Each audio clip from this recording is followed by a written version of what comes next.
¿Qué tal? ¿Cómo están? Muy buenas tardes. Bienvenidos a una emisión más de su programa Fiscal en Serio. Son las 5 de la tarde y es hora de conocer más elementos de defensa fiscal. Y en esta ocasión vamos a seguir hablando acerca de la materialidad de las operaciones dentro del Código Fiscal de la Federación, porque curiosamente no solamente refieren al tema del 69, sino va más allá.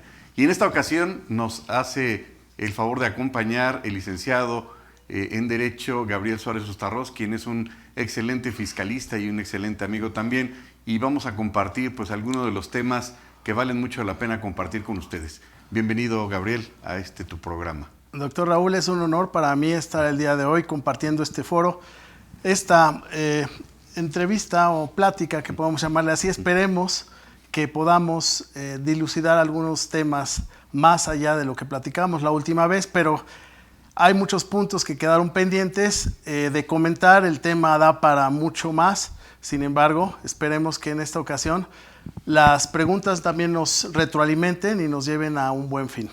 Así es. Y bueno, podríamos partir de la base de que en 2014, cuando se incorporan muchos de los grandes cambios en el Código Fiscal, como lo es sin lugar a dudas el buzón tributario, el procedimiento administrativo de simulación de pérdidas fiscales, pero particularmente llama la atención el 69, este artículo que pues todavía sigue dando de qué hablar, a través del cual se exhibe públicamente por instrucciones directas de la OCDE al presunto EFO, al presunto contribuyente que está simulando operaciones inexistentes, y la autoridad fiscal toma elementos del derecho civil que, si bien es cierto ya existían en el Código Fiscal, pues lo retoman, el tema de la presunción juris tantum y también otro concepto, el tema de la simulación. Todo esto para poder poner en jaque, valga la expresión ajedrecista, al presunto contribuyente que está simulando operaciones inexistentes, y para ello pues requiere este contribuyente exhibir, presentar la documentación, la información y las pruebas correspondientes para acreditar la famosa materialidad. Lo interesante de primera instancia es que en el 69 no refiere en absoluto al concepto de materialidad. De entrada, podríamos señalar. Esto lo hace referencia al Código Fiscal en el tema de las infracciones, pero puntualmente sí, efectivamente, tanto el Tribunal Federal de Justicia Administrativa como la Suprema Corte de Justicia de la Nación pues ya han emitido muchas tesis aisladas y de jurisprudencia que hacen referencia al tema de la materialidad. Pero efectivamente, como muchos tratadistas lo han referido oportunamente, no hay un listado, no hay un checklist de cuáles son esos puntos con los cuales se tiene que acreditar la materialidad. Aunado, hay que decirlo, que desafortunadamente muchos contribuyentes fueron tomados por sorpresa, valga la expresión, y no habían implementado después de 2014 ningún tipo de mecanismo, ningún tipo de medida para tomar en consideración ese tipo de situaciones y no caer en lo que ya decían hace muchos años: no hagas cosas buenas que parezcan malas.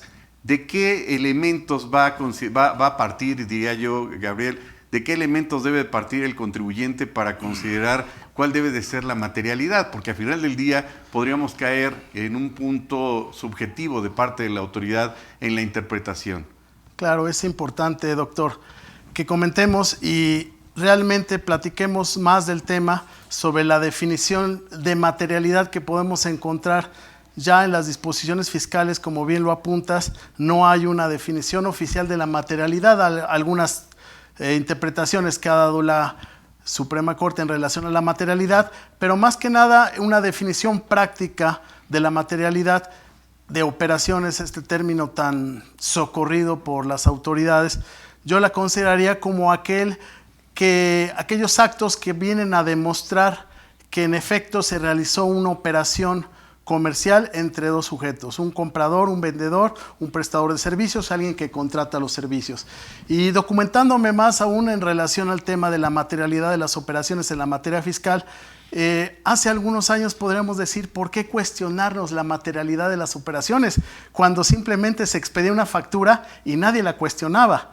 Se expedía, se decía que se había prestado un servicio, se había vendido un bien, y en ese sentido alguien recibía esa factura la hacía deducible y en ese efecto le daba participación para disminuir su base tributaria. Y en este sentido, hasta hace tiempo nadie se cuestionó la materialidad de las operaciones. Yo me puse a reflexionar qué es lo que sucedió, por qué nace esto de la materialidad. En efecto, la OCDE impone esta situación para el efecto de que se comience a exigir esa demostración. Sin embargo, ¿qué fue lo que sucedió por el uso y abuso de los CFDIs, facturas, en relación a que se comenzó a correr la voz en el sentido de que pues algún contribuyente tenía que pagar una alta tasa de impuestos y en este sentido pues dice, ¿cómo disminuyo ese pago de impuestos? Y por ahí le recomendaban, mira, yo tengo un amigo que vende facturas, y así se llamaba, te va a vender una factura, tú haces como que recibiste el servicio, le pagas, luego te devolvemos el dinero y con esa factura tú disminuyes tu base tributaria y en ese sentido vamos a hacer como que tú estás ocupando estos servicios y el otro como que te los presta. Entonces esas empresas se dedicaban básicamente a hacer este tipo de operaciones. Ya incluso tenían a sus clientes y decían cuántas facturas vas a querer este mes, cuánto te falta para llegar a tu meta contador, y en ese sentido hay gente que caía.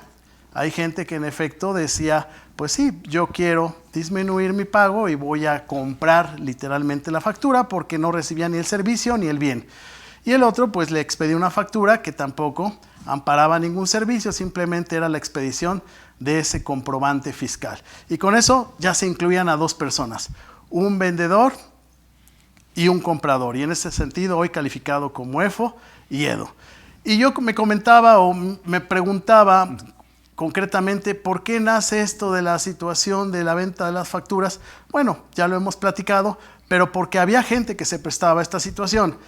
El gobierno federal se dio cuenta de esta situación y bajo los lineamientos también de la comunidad internacional dijo, pues vamos a fiscalizar a estos contribuyentes que sabemos que han expedido un sinnúmero de facturas por millones de pesos, pero resulta que no tienen ni un solo empleado dado de alto en el Seguro Social, que no tienen un domicilio cierto o que puede ser dudoso y que en efecto no tienen los recursos financieros para prestar esos servicios por millones de pesos. Y en ese sentido, pues fomentó y se abusó de estas operaciones. Y ahora, bueno, pues podemos decir cómo cayeron los contribuyentes en este juego. Pues es muy fácil, simplemente fue atractivo la compra de esas facturas para disminuir su base impositiva. Sin embargo, ahora, cuando ya se fiscaliza al EFO, se dice, bueno, ¿qué va a pasar con el EDO que recibió esa factura y le dio efectos fiscales y ahora está sujeto a que en un plazo de 30 días corrija su situación fiscal o se le va a llevar a cabo una auditoría? Pues acude directamente con la persona que le ha vendido o le vendió esa factura o ese CFDI y le dice, ¿y ahora qué hacemos? Y muy hábilmente viene esa persona, EFO, y le dice, sí, en efecto, ya hay otros contribuyentes que están como tú, pero no te preocupes, todo está controlado. Sí nos quieren incluir en esa lista, pero resulta que ya hemos desvirtuado en anteriores ocasiones de otras empresas que también han expedido, claro, y yo mismo te voy a llevar tu asunto y no te voy a cobrar absolutamente nada. Y eso parece que deja tranquilo al EDO.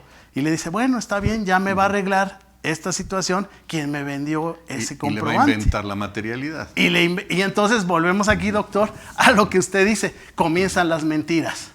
Y las mentiras, ¿cómo empiezan? En el sentido de que, bueno, ¿y ahora cómo le hacemos para armar toda una historia de que yo te presté el servicio y que tú lo recibiste?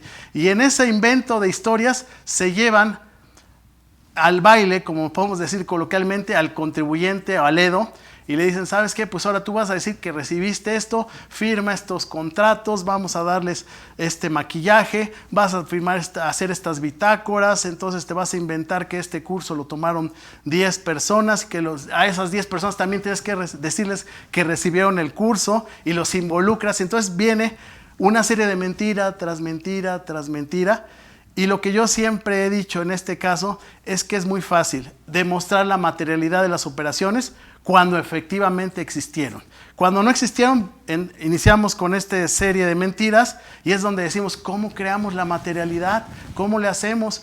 Caemos en las manos o en las garras, podemos llamarle, del EFO, y el EFO nos va a decir, bueno, te soluciona el asunto y nos lleva a mentir, y esto también nos puede llevar a un delito fiscal. Sí, por supuesto, pero yo creo que hay que ir un poquito más atrás todavía, en el sentido de que, como bien comentábamos, a partir de que México se incorpora en la OCDE en 1994, nos dan 10 años para empezar a incorporar este tipo de situaciones, pero es en 2012 cuando la OCDE crea este famoso proyecto BEPS o 15 acciones BEPS, de la cual particularmente la acción número 5 es la que se refiere precisamente a esta regulación de la simulación de operaciones inexistentes.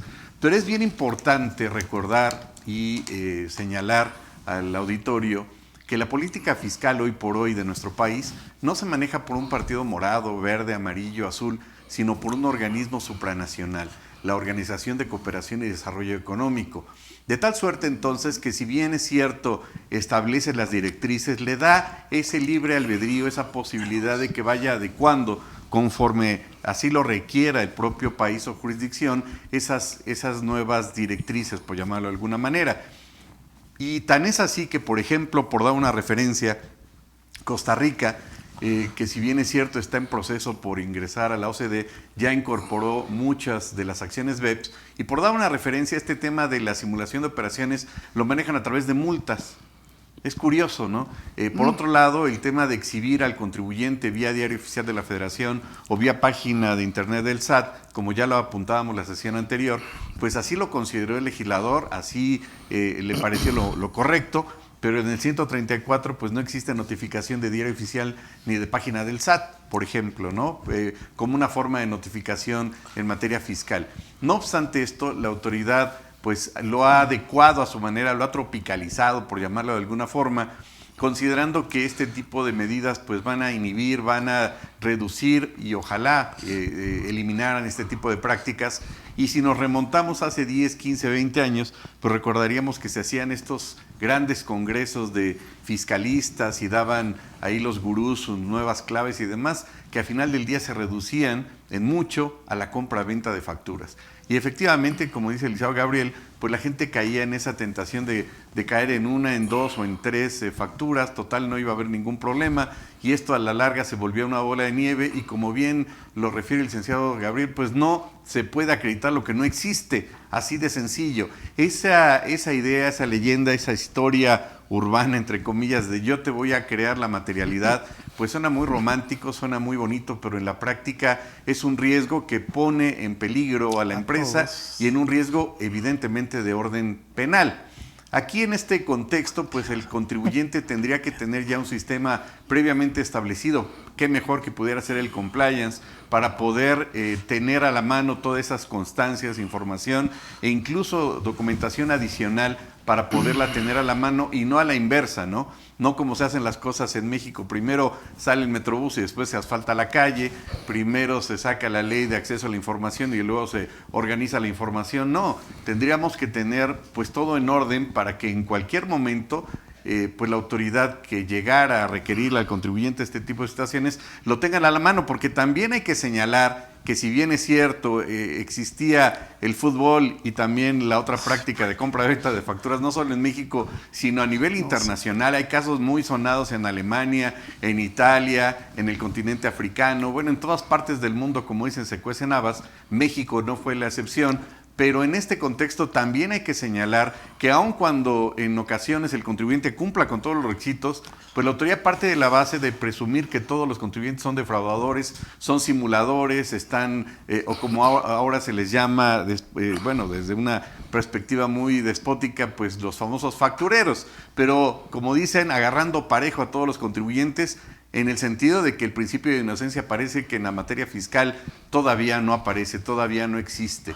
Y en este contexto, pues vale la pena también reflexionar y considerar que el tema famoso de la materialidad, que es el dolor de cabeza de muchos contribuyentes, no queda limitado o restringido nada más al tema del 69B, que por supuesto da mucho de qué hablar y muchos programas al respecto, sino también, por ejemplo, en el tema de la devolución de saldos a favor, sino también, por ejemplo, en la existencia del acreditamiento en las facultades de comprobación de los contratos de mutuo para acreditar la materialidad.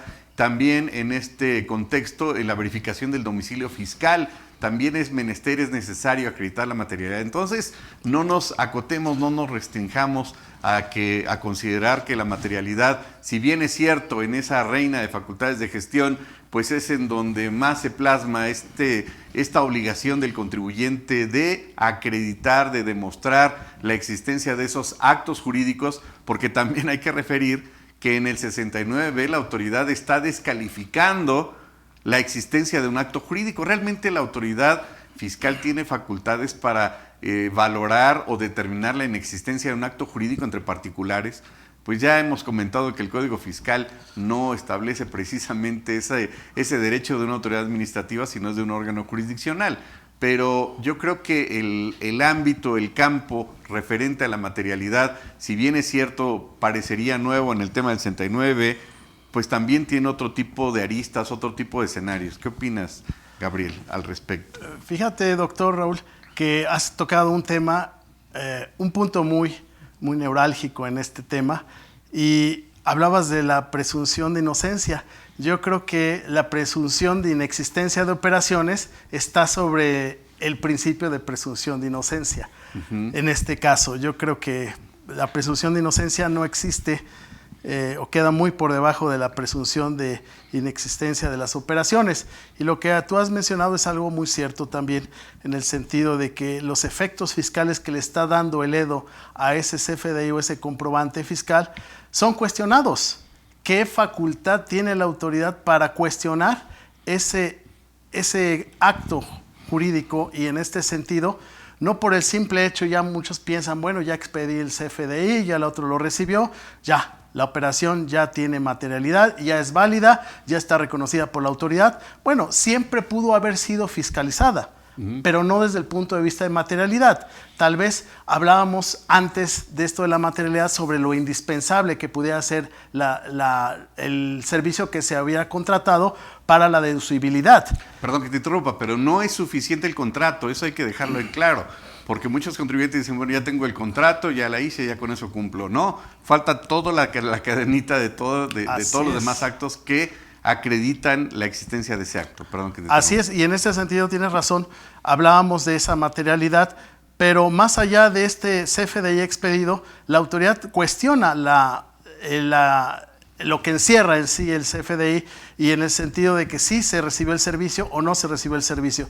Retomando lo que platicábamos hace un momento, si en efecto se prestó el servicio, se recibieron los bienes, yo no veo ningún problema para acreditar la materialidad. Había leído algunos artículos relativos a cómo actualmente un contribuyente que quiere recibir un servicio, quiere recibir una capacitación, asesoría, tiene que comenzar a construir su propia materialidad. No esperar que se dé por hechos externos relativos a la persona que va a dar ese servicio, porque recuerden que muchas veces se le exige al EDO que acredite esa materialidad, pero es imposible para el EDO porque la información relativa a esa materialidad, los datos, incluso particulares, privados, le corresponden a otra persona, que es el EFO. Y en ese sentido nos ponen en un aprieto, por decir, ¿cómo vamos a nosotros EDOs a demostrar la materialidad cuando todo el antecedente lo tiene el EFO?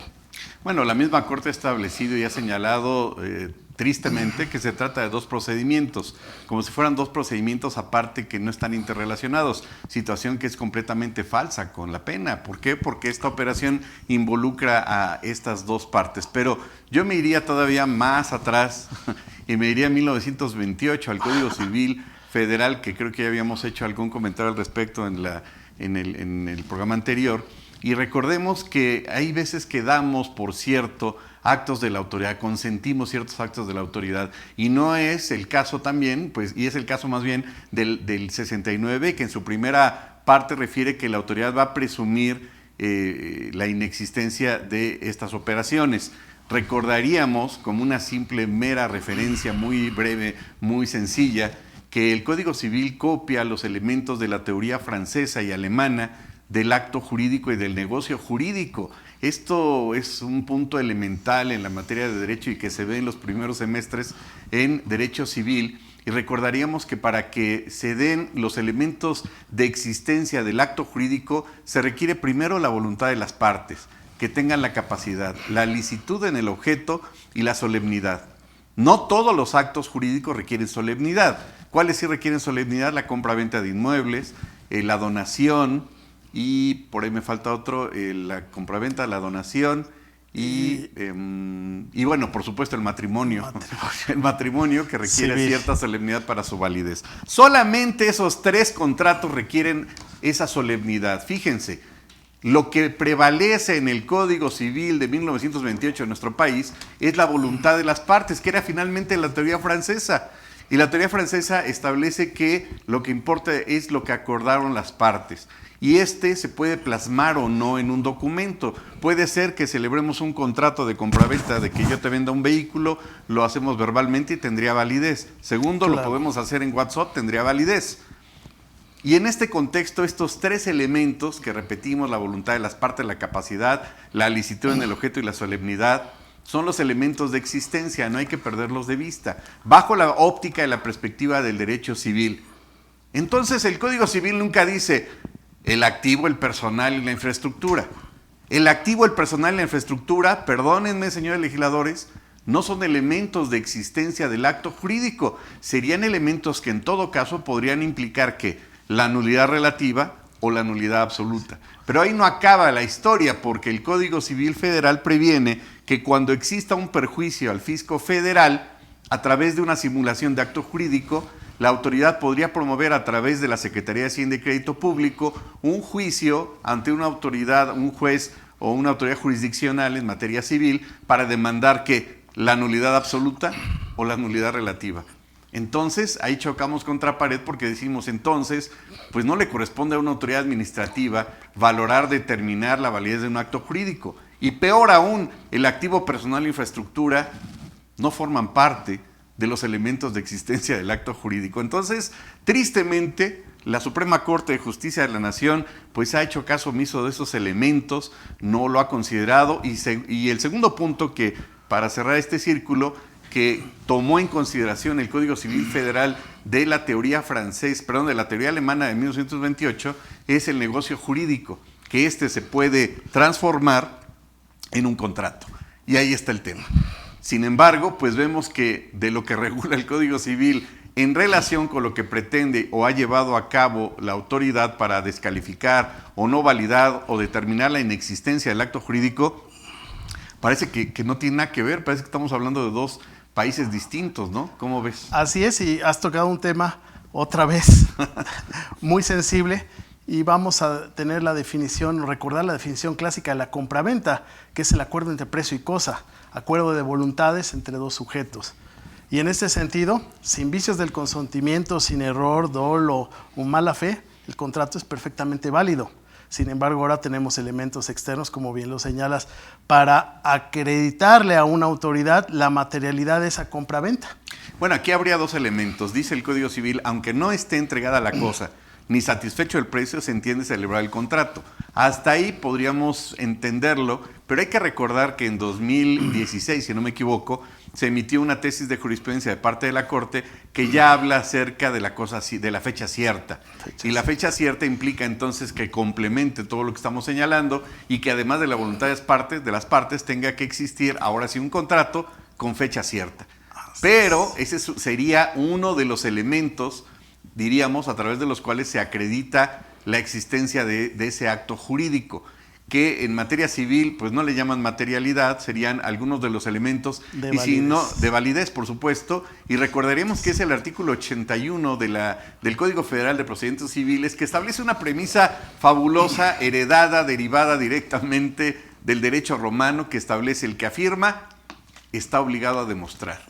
Pero es la excepción en materia del 69, porque la autoridad no afirma nada. La autoridad lo único que hace es presumir, y presume y le deja la carga de la prueba al contribuyente para efectivamente acreditar la materialidad de los temas que hemos señalado. Sin embargo, hay que poner el dedo en la llaga en un punto elemental que a veces se nos olvida y no se refiere o no lo utilizan como argumentación jurídica en el juicio de nulidad. ¿Cuál es? Pues que la presunción no se va a convalidar. La presunción es con lo que se inicia el 69 y queda a cargo del contribuyente, por supuesto, exhibir las pruebas que considere pertinentes y derivado de ello, ahora sí, la autoridad supletoriamente, considero, en el artículo 81 del Código Federal de Procedimientos Civiles, entonces tendría que desvirtuar el dicho del contribuyente, pero no con la presunción, sino con elementos convincentes para señalar por qué esas pruebas no son suficientes. Y creo que hay un punto ahí interesante, un talón de Aquiles, que la autoridad no le ha puesto mucha atención porque parecería que se ha seguido en primera, valga la expresión, y sigue con la mera presunción y de ahí no sale. Yo creo que será muy importante que esto que acabas de señalar lo oyeran muchos magistrados o jueces relacionados a la aplicación de la justicia en materia fiscal federal. ¿Por qué? Porque simplemente ellos ignoran muchas veces lo que es el Código Civil, lo que establece el Código de Procedimientos, y simplemente se van a lo que establece el Código Fiscal de la Federación y los criterios que se han emitido por parte de la Corte, que casualmente siempre son a favor de la autoridad. Casualmente todo se ha calificado que no se viola la garantía de audiencia en el procedimiento del 69B, que el principio de retroactividad de la ley tampoco es violado, que el principio de libertad de trabajo también es violado. Todos los principios que establece la Constitución están acordes a lo que se estableció en el artículo 69B. Podemos decir que es un artículo que fue hecho ad hoc para el efecto de que siempre que se aplique no exista ninguna violación constitucional en su realización y que el contribuyente tiene que soportar el cuestionamiento que le hace por parte de la autoridad de decir esto no se realizó y demuéstrame lo contrario. Bueno, aquí yo creo que va muy directamente de la mano con lo que acabas de decir, el retomar, el regresar, digamos, al origen, valga la expresión, a los principios del derecho. Y en esto, evidentemente, en la materia fiscal y administrativa y constitucional, pues queda como anillo al dedo, como dijera alguien por ahí en un palacio, y no era el rey de chocolate con nariz de cacahuate. En este contexto, entonces, la presunción queda para el 69B, lo hemos señalado reiteradamente.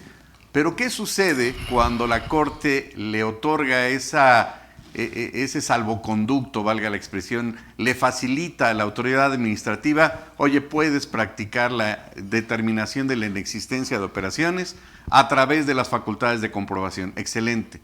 Pero cuando nos vamos a lupa para entender cabalmente a fondo, bajo el principio de legalidad y de certeza jurídica que presumimos que conlleva esta tesis, encontramos que no le otorga facultades a la autoridad para la presunción juris tantum cuando esta facultad se lleva a través de las facultades de comprobación. Es decir, la autoridad, si lleva a cabo la determinación de inexistencia de operaciones vía facultades de comprobación, no puede presumir. ¿Qué sucede entonces con todas las visitas domiciliarias, con todas las revisiones de gabinete o revisiones de gabinete incluso electrónicas? Dudo mucho que haya revisión electrónica en materia 69B, pero si las hubiera, y si la autoridad se le ocurrió considerar, señalar expresamente la presunción de inexistencia de operaciones, señoritas y señores, les acaba de dar una joya aquí el licenciado Gabriel Suárez, puesto que sería ilegal y estaría violentando el principio de legalidad, de seguridad jurídica y de certeza jurídica. Yo creo que tienes mucho en común de lo que he platicado en este momento, pero yo quisiera decirte y saber cuál es tu opinión, porque en relación a este comentario, mi opinión, muy respetable como la tuya, será que si a partir de la entrada del artículo 69B del Código Fiscal de la Federación han dejado de simularse operaciones o han ido en aumento o están igual. Habría que cuestionarse esto. Es una pregunta muy compleja, pero yo te la contestaría con otra pregunta. Dice la autoridad, dice el 69B, cuando la autoridad haya detectado, y el haya detectado implica que lo puede hacer hasta 5 ejercicios para atrás. Así es. Y si lo hace con 5 años para atrás, la pregunta del $1,000,000 es ¿con qué elementos la autoridad tuvo a la vista o a la mano para poder afirmar que el contribuyente no contaba con activos personales e infraestructura hace 5 años? ¿Ofrece alguna prueba pericial? No. Perfecto. En ese contexto también la autoridad está de acuerdo en que se aplique en forma retroactiva. ¿No quedamos que la retroactividad no se puede aplicar en perjuicio de persona alguna? Aquí sí. Aquí sí se puede aplicar en perjuicio y de todo aquel que haya usado un comprobante que ha sido cuestionado y que la empresa a la cual pertenece ese comprobante fue expedido, aparece en la lista negra del 69. Ahora, Sí. la idea, yo considero desde mi punto de vista que tal vez puede haber personas que siguen facturando operaciones inexistentes y puede haber personas que sigan comprando esos documentos, esas facturas para el efecto de su deducibilidad, pero con el riesgo ya anunciado de parte del EFO. Bueno, yo nunca dije lo que voy a decir, ¿verdad? Porque en un ejercicio de estos puntos que acabas de señalar, pues lo planteé con mis alumnos en el doctorado en días pasados y señalábamos hasta qué punto, como tú coincides en ese tema, se ha inhibido este tipo de práctica delictiva, porque ya es un delito a partir de 2014 en la fracción 13 del 113 y a partir de 2020 en el 113 bis, por supuesto, que está amplísimo, por supuesto, el tipo penal. ¿Realmente se ha inhibido? Yo nunca dije que se hicieran el ejercicio, las personas que amablemente nos ven en este programa y googlearan compro facturas o vendo facturas, pues yo no voy a decir que un alumno dijo, oiga, pues ya encontré 3 millones de resultados. Eso es inhibir la práctica de la compra-venta de facturas simuladas. ¿Realmente se está inhibiendo al contribuyente o delincuente? Y esos son los efectos. ¡Qué barbaridad! Han de haber sido entonces 300 millones los que aparecerían antes de 2014. Parecería entonces la reforma del espantapájaros, porque al final del día, cuando esto se traspola a la materia penal 113 bis, pues caemos en algo, en una zona pantanosa que la verdad parece que no tiene ni pies ni cabeza, ¿no? Por lo que comentábamos antes.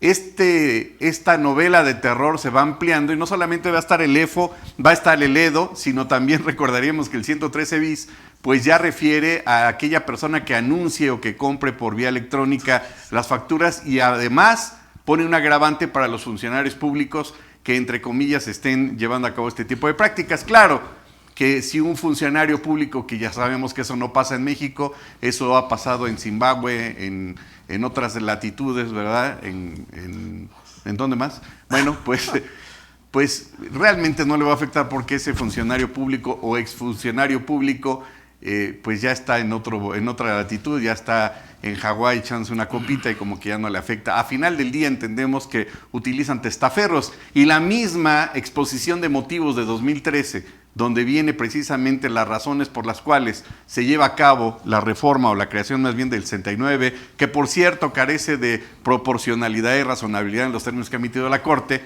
pues señala que el 70% de las operaciones simuladas vienen a cargo del Estado.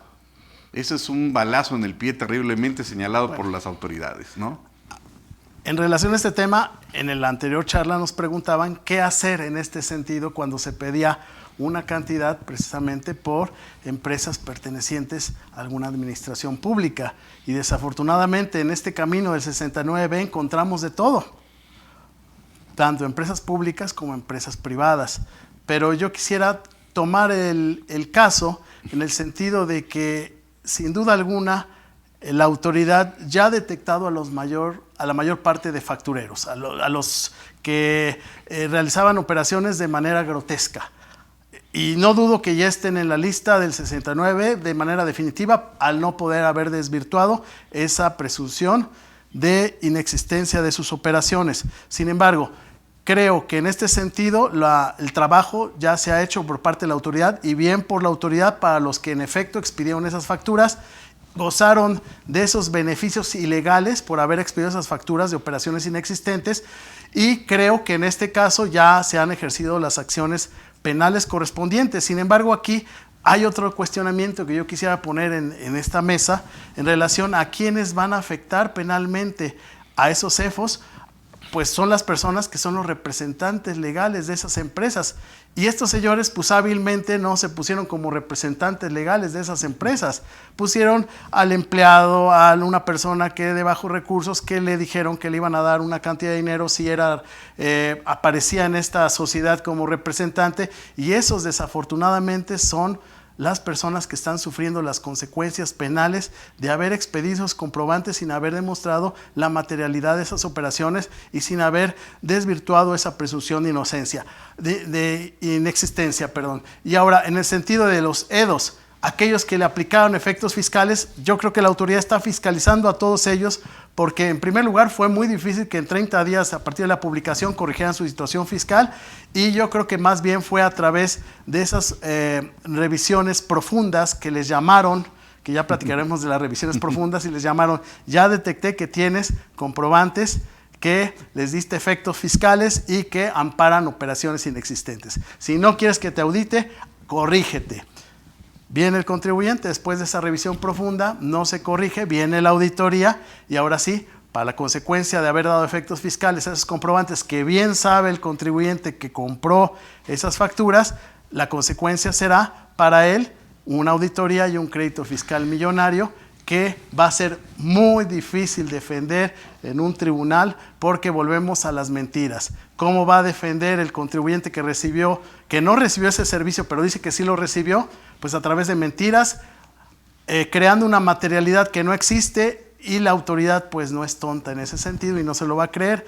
Y yo pues adelantándome a una de las preguntas que estoy viendo, creo que es muy difícil defender la materialidad de una operación que en efecto no existió y que vamos a involucrar a mucha gente en esas mentiras y que esto va a tener consecuencias fiscales y penales para todos aquellos involucrados. Sí, por supuesto. Este es el escenario en donde el contribuyente no delincuente, podríamos decirlo así, se vio en las garras de ser persuadido, digamos, por X o Y persona para que comprara 1, 2, 3 y al cabo de un ejercicio fiscal pues ya tiene 200 facturas y ya no sabe qué hacer.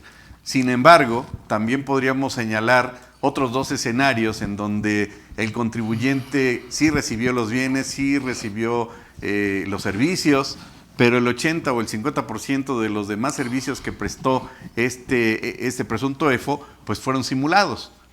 Es decir, se puede dar el caso en donde el contribuyente sí recibió los bienes, sí recibió los servicios, pero la autoridad detectó que ese mismo proveedor no había cumplido con el 50%. Sí. Entonces ahí también la autoridad agarra parejo, digamos que sería una variante, así como el COVID.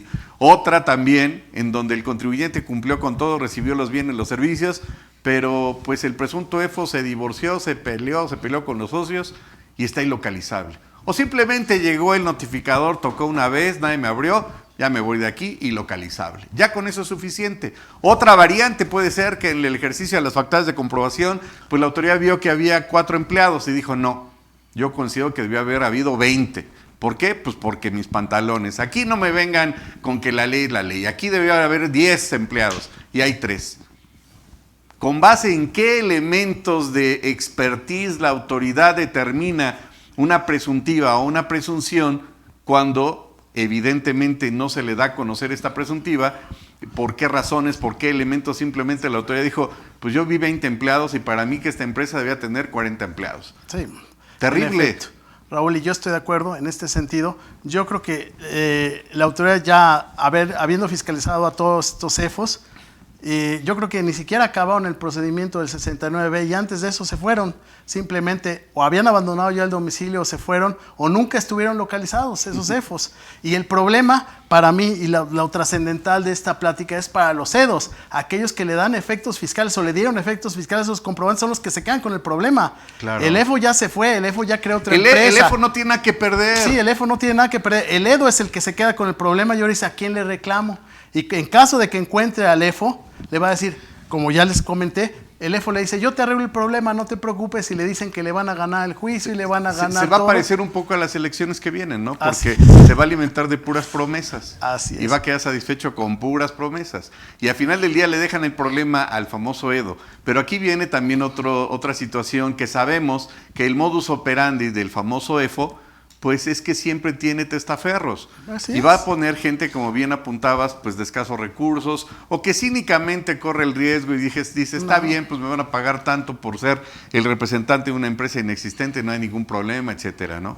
En este contexto hay que recordar que la empresa inexistente y la empresa fantasma en Europa le dan otro tratamiento, y en este sentido, pues la empresa, a pesar de que existe y demás, lo que no existe, obviamente, pues es la materialidad, la operación que se haya llevado o no a cabo, o aún existiendo el contribuyente no tuvo un control debido al respecto, o aún cuando tenga el control debido al respecto al contribuyente, para la autoridad no es suficiente y dice, pues me diste 10 pruebas, necesito más pruebas. Así es, y yo en este tema quisiera ser muy puntual con lo que tú señalas y dejar muy claro que si en efecto existió la operación y existió esa compraventa, esa prestación de servicios, pero la autoridad indebidamente le está cuestionando al EDO de haber recibido ese servicio, no le digo que construya la materialidad, sino que reconstruya la materialidad. ¿Qué es esto? Que vaya retomando todos los indicios de lo que debió haber hecho desde un principio para asegurarse que en efecto, cuando fuera cuestionada esa operación, pudiera demostrar a la autoridad que sí recibió el servicio. Es diferente a cuando no se recibe el servicio. En ese sentido, este punto que diga de reconstruir la materialidad es que retome todos los elementos que tenga a su alcance para demostrarle que sí recibió el servicio, que en efecto pagó por ese servicio y que hay gente que se benefició por ese servicio y que la empresa tuvo una utilidad, un beneficio económico por esa asesoría o esa capacitación o lo que haya recibido por parte del EFU. Y en ese sentido sí estoy de acuerdo con que se apoye y se reconstruya la materialidad, no que se invente ni que se cree una materialidad que nunca existió. Exacto. Ahora, a mí me gustaría tocar un tema, y no sé qué opinión tienes, de qué elementos ahora debe de tomar un contribuyente para cuando recibe un servicio y que en este momento, desde que va a contratar cualquier tipo de servicio, asesoría o comprar algún bien, ya sepa que la materialidad la va a asegurar, la va a amarrar, como dicen coloquialmente, y que cuando venga la autoridad y le cuestione esa materialidad, ya tenga todos los elementos. No, yo creo que eso es fundamental y eso les va a encantar a las personas que amablemente nos están siguiendo en este programa. ¿Por qué? Porque hay que verlo bajo una óptica preventiva. Es decir, he sabido, por ejemplo, en últimas fechas que fue un caso real donde una persona contrata a una supuesta constructora que se dedica a remodelar casas, le paga anticipadamente, ¿por qué razón? No tengo una idea, le manda el CFDI, todavía ni siquiera hay un gramo de servicio, por decirlo así, y le manda un CFDI de compra de muebles. O sea, de entrada ya lo puso en jaque. No, y de entrada, ojo, ya es un asunto de carácter civil, de carácter mercantil, no de carácter fiscal. Evidentemente en materia fiscal le va a pegar por el tema de que es una simulación de actos, indudablemente. Entonces, ¿qué implica? Oye, desde el momento en que se acordó en llevar a cabo un tipo de operación, un tipo de contrato, vamos a hacerlo por escrito, vamos a establecer las condiciones, si te pago en tantas partes me vas a dar un CFDI, hacer las cosas como Dios manda. ¿Por qué? Porque de lo contrario, pues si hacen cosas buenas que parezcan malas, pues aunque sí hayan recibido el servicio o lo que fuera, no van a tener elementos para poder desvirtuarlo. Desde ahí empezamos, ¿no? Y hay que establecer entonces medidas de orden preventivo. Y como lo hemos comentado en algunos otros foros, pues hay personas que se elevan el contratito, pues vete Juanito aquí a la esquina y tráete un contratito printaform y ahí lo llenamos. A ver, espérame tantito, tienes que contratar a un abogado, tienes, y por supuesto, no basta, y ese es otro punto, dirían, bueno, ya tengo el contrato, ya dijimos que se requieren otros elementos, pero el contrato no debe ser un contrato de machote, porque la autoridad, si quisiera, en el ejercicio de sus facultades diría, a ver, espérame, en la cláusula 5, la cláusula 5, dijiste que ibas a pagar una cantidad por sanción si no se entregaba a tiempo. ¿Y qué crees? Nada de lo que te entregaban fue a tiempo. ¿Dónde está la multa o la sanción o lo que fuera? Entonces hay que verlo con lupa y hay que tomarlo muy en serio.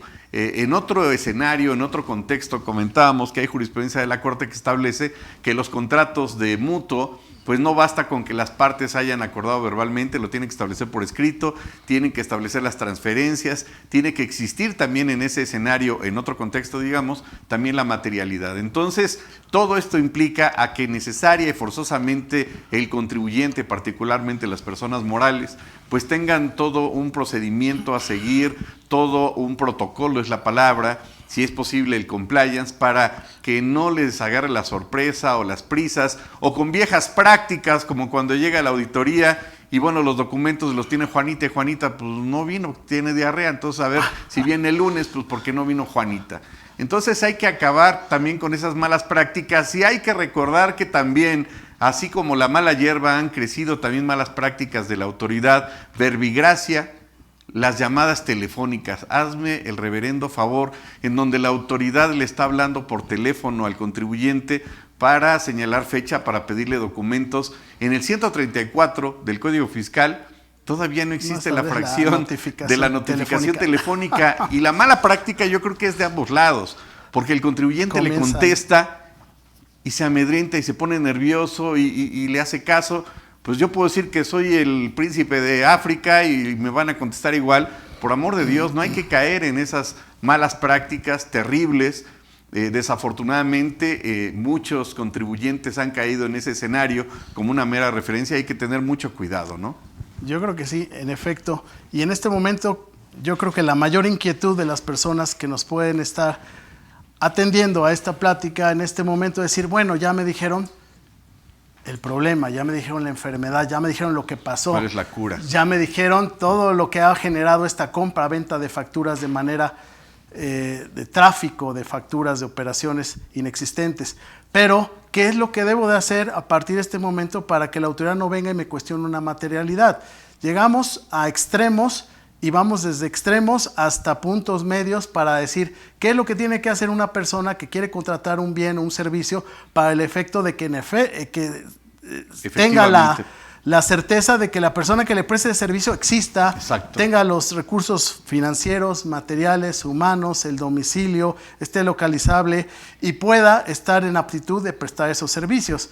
Yo leí hace poquito algún escrito relacionado a este tema y me decían, bueno, es que tienen que empezar desde buscar el servicio en internet y decir, de este servicio que yo necesito, busqué a 10 proveedores y tomé este proveedor porque era el que tenía mayor capacidad económica, financiera, de experiencia para que me diera el servicio. Aparte de eso, no solamente me lancé a pedir la contratación de este servicio, sino que hice una encuesta interna entre mis trabajadores para que ellos decidieran que en efecto necesitaban, en este caso, por ejemplo, la capacitación relativa a este punto. Y por eso es que me decidí a buscar este servicio. Pero aparte de eso, entrevisté a las 10 empresas y aquí tengo las bitácoras en donde yo entrevisté a estas 10 empresas que se apersonaron en mi domicilio fiscal y grabé esas entrevistas para el efecto de decidir cuál era la mejor empresa. Y después de eso, pues pedí el currículum de las personas que iban a prestarme el servicio de capacitación y vi que en efecto tenían una maestría y un doctorado relacionado al tema que estamos hablando. El caso mecánica o capacitación y adiestramiento en relación a reparación de maquinaria industrial. Y en ese sentido, aparte de eso, haberme cerciorado de esa capacitación que tenían estas personas con las cuales pretendo contratar, fui ante un notario para que me certificara y me diera una fe de hechos de todos estos actos que estaba haciendo. Entonces, llegamos a ese extremo y yo les puedo contar muchas otras cosas, hasta un infinito de acciones, y de esa manera la autoridad nunca nos va a cuestionar la materialidad. Pero sabemos que esto es imposible a ese extremo. Por eso decimos, partimos de un extremo de nivel totalmente inexplorado a un extremo medio en donde, bueno, si no voy a pedir la cotización de 10, pido la cotización de 3, busco los antecedentes y así puedo ir construyendo mi futura materialidad. Claro. Yo creo que hay que poner en claro un punto, como dicen, se tenía que decir y se va a decir, de que tanto la autoridad como el contribuyente estaban comenzando de cero. La autoridad de entrada entenderíamos, presumiríamos que debería tener, lo ideal por supuesto, una carta a los reyes, pues un área específica, por lo menos en determinadas actividades económicas, que evidentemente no la tiene. El auditor, pues lo mandan a la guerra, como dicen, sin fusil, y quizá, quiero pensar, sea la primera vez que entra en una planta que se dedica al tratamiento de aluminio, vayan ustedes a saber, o una fábrica ensambladora de vehículos, y en su vida ha entrado a ese lugar, no conoce. El mismo contador público, cuando es dictaminador, cumple con una serie de requisitos de exámenes ante el Colegio de Contadores, muy complicados y demás, pero cuando llega un auditor, le digo, como dice este señor, con mucho respeto, con el debido respeto, pues no saben si acabó la primaria, la secundaria, la prepa, o si tiene una especialidad en lo que está revisando. Y es ahí precisamente, considero, adelantándome a la pregunta del señor Roberto Peralta, que nos hace el favor de preguntar y que ahorita vamos a señalar su comentario, su pregunta, pues desde ahí empezamos mal. Porque ¿quién está revisando al contribuyente? Un especialista en el tema, un experto en el tema, una persona que tiene maestría, que tiene una especialidad, o alguien que lo mandan a la guerra sin fusil y que tal vez pues tiene la prepa trunca y no acabó, y tal vez sea un experto, porque también hay que decirlo, hay auditores que son auditores sin título y son buenísimos, pero desafortunadamente se requiere también una expertise, y esta expertise es la que va a dar el conocimiento, no la improvisación. La improvisación aplica de una forma fenomenal en el jazz. ¡Qué maravilla! Pero aquí no es jazz, qué pena. Aquí no se aplica el feeling, se aplica el conocimiento. Se aplica precisamente los precedentes, el criterio jurídico, que es lo que va a guiar todo esto. Y en ese sentido considero que pues ni el contribuyente ni la autoridad estaban preparados, pero sí, la autoridad es la que va a dar al final del día la última palabra, y quizá en su vida haya visto ese tipo de documentos, y como en alguna ocasión me ha comentado algún cliente, oiga, es que estoy exhibiendo más documentos de los que en la práctica utilizo, pero lo hago para satisfacer a la autoridad, no porque en la realidad se utilicen. Entonces hay un punto ahí mal puesto, hay una indebida interpretación también de parte de la autoridad. Y por otro lado, volvemos a lo mismo, si el auditor no conoce el modus operandi de la empresa, ¿cómo va a saber si es suficiente 3 empleados o 30 empleados o 40 empleados? Y con ello, ¿con base en qué elementos va a estar refiriendo que es insuficiente, que no existe el activo, el personal o la infraestructura? Y ya habíamos comentado, por cierto, dicho sea de paso, que en el primer párrafo del 69B señala que la autoridad presume que el contribuyente ha estado emitiendo comprobantes fiscales digitales cuando no cuenten con activos personal, infraestructura, pero no dice activos o personal o infraestructura. Y ese es un punto a favor del EFO, porque si acredita alguno de estos tres, ya no encuadraría en la hipótesis legal del primer párrafo del 69. Pero si quieres, pues empezamos a ver las preguntas, y nos señala efectivamente el señor Roberto Peralta Velázquez, que le mandamos un cordial saludo. ¿Qué tal, doctor Raúl y Lic Gabriel? Excelente tema para darle continuidad a la charla anterior. Todas las disposiciones, o la mayoría, son precisiones externas, mas sin embargo en México se tropicalizaron. Creo que ese es el mejor adjetivo que se puede utilizar para esto, y las lleva a cabo a su manera. Desde su punto de vista, ¿cuáles son los principales errores que en México se han cometido en ley respecto a la materialidad y que afectan a los contribuyentes? Qué buena pregunta. Basta. Adelante. Pues yo creo que en este sentido la autoridad ha ido aprendiendo de la aplicación del 69B. De prueba-error. Prueba-error. ¿Y cómo ha aprendido la autoridad de la aplicación del 69B? A través de las sentencias del Tribunal Federal de Justicia Administrativa. Ahí el tribunal y los tribunales colegiados en el amparo directo le dicen a la autoridad: mira, le vamos a dar la razón a este EFO porque tú fallaste en esto. Y le vamos a dar la razón a este EDO porque tú fallaste en esto. Entonces, la principal autoridad que va a retroalimentar a la autoridad va a ser los tribunales siempre, ya sea en el juicio de nulidad o en el amparo directo. Cuando gane el contribuyente el amparo directo, cuando gane un juicio de nulidad y que se declare la nulidad lisa y llana de una resolución que determinó la presunción de inexistencia de operaciones, va a ser la principal autoridad retroalimentadora. Y en este caso, los errores que ha aplicado México en esto del 69, pues considero que pues son a base de la propia aplicación del mismo, y que el propio tribunal, como ya lo he mencionado, lo ha ido retroalimentando. En un principio hubo bastantes errores, sobre todo en las publicaciones de las listas, en las suspensiones que incluso pues dio indebidamente el Tribunal Federal en un principio, ahorita ya no procede la suspensión en ese sentido, pero tampoco en el amparo indirecto, porque ha habido personas que han promovido este amparo. Bueno, en complemento a lo que señalas, es vergonzoso, perdón que lo diga así, que haya una inestabilidad, no solamente en el movimiento tan álgido que ha habido de los funcionarios públicos, que parece que en un año cambian 2 o 3 veces a los administradores, sino lo más peligroso en la reforma o la situación tan inestable que ha habido en las leyes, y más aún en la interpretación de las mismas. Ya apuntabas esta tesis de jurisprudencia de la Corte que prevenía la procedencia o establecía la procedencia del amparo indirecto con la suspensión contra la primera publicación porque afectaba la honra del contribuyente, y que a los 6 meses pues cambió el criterio.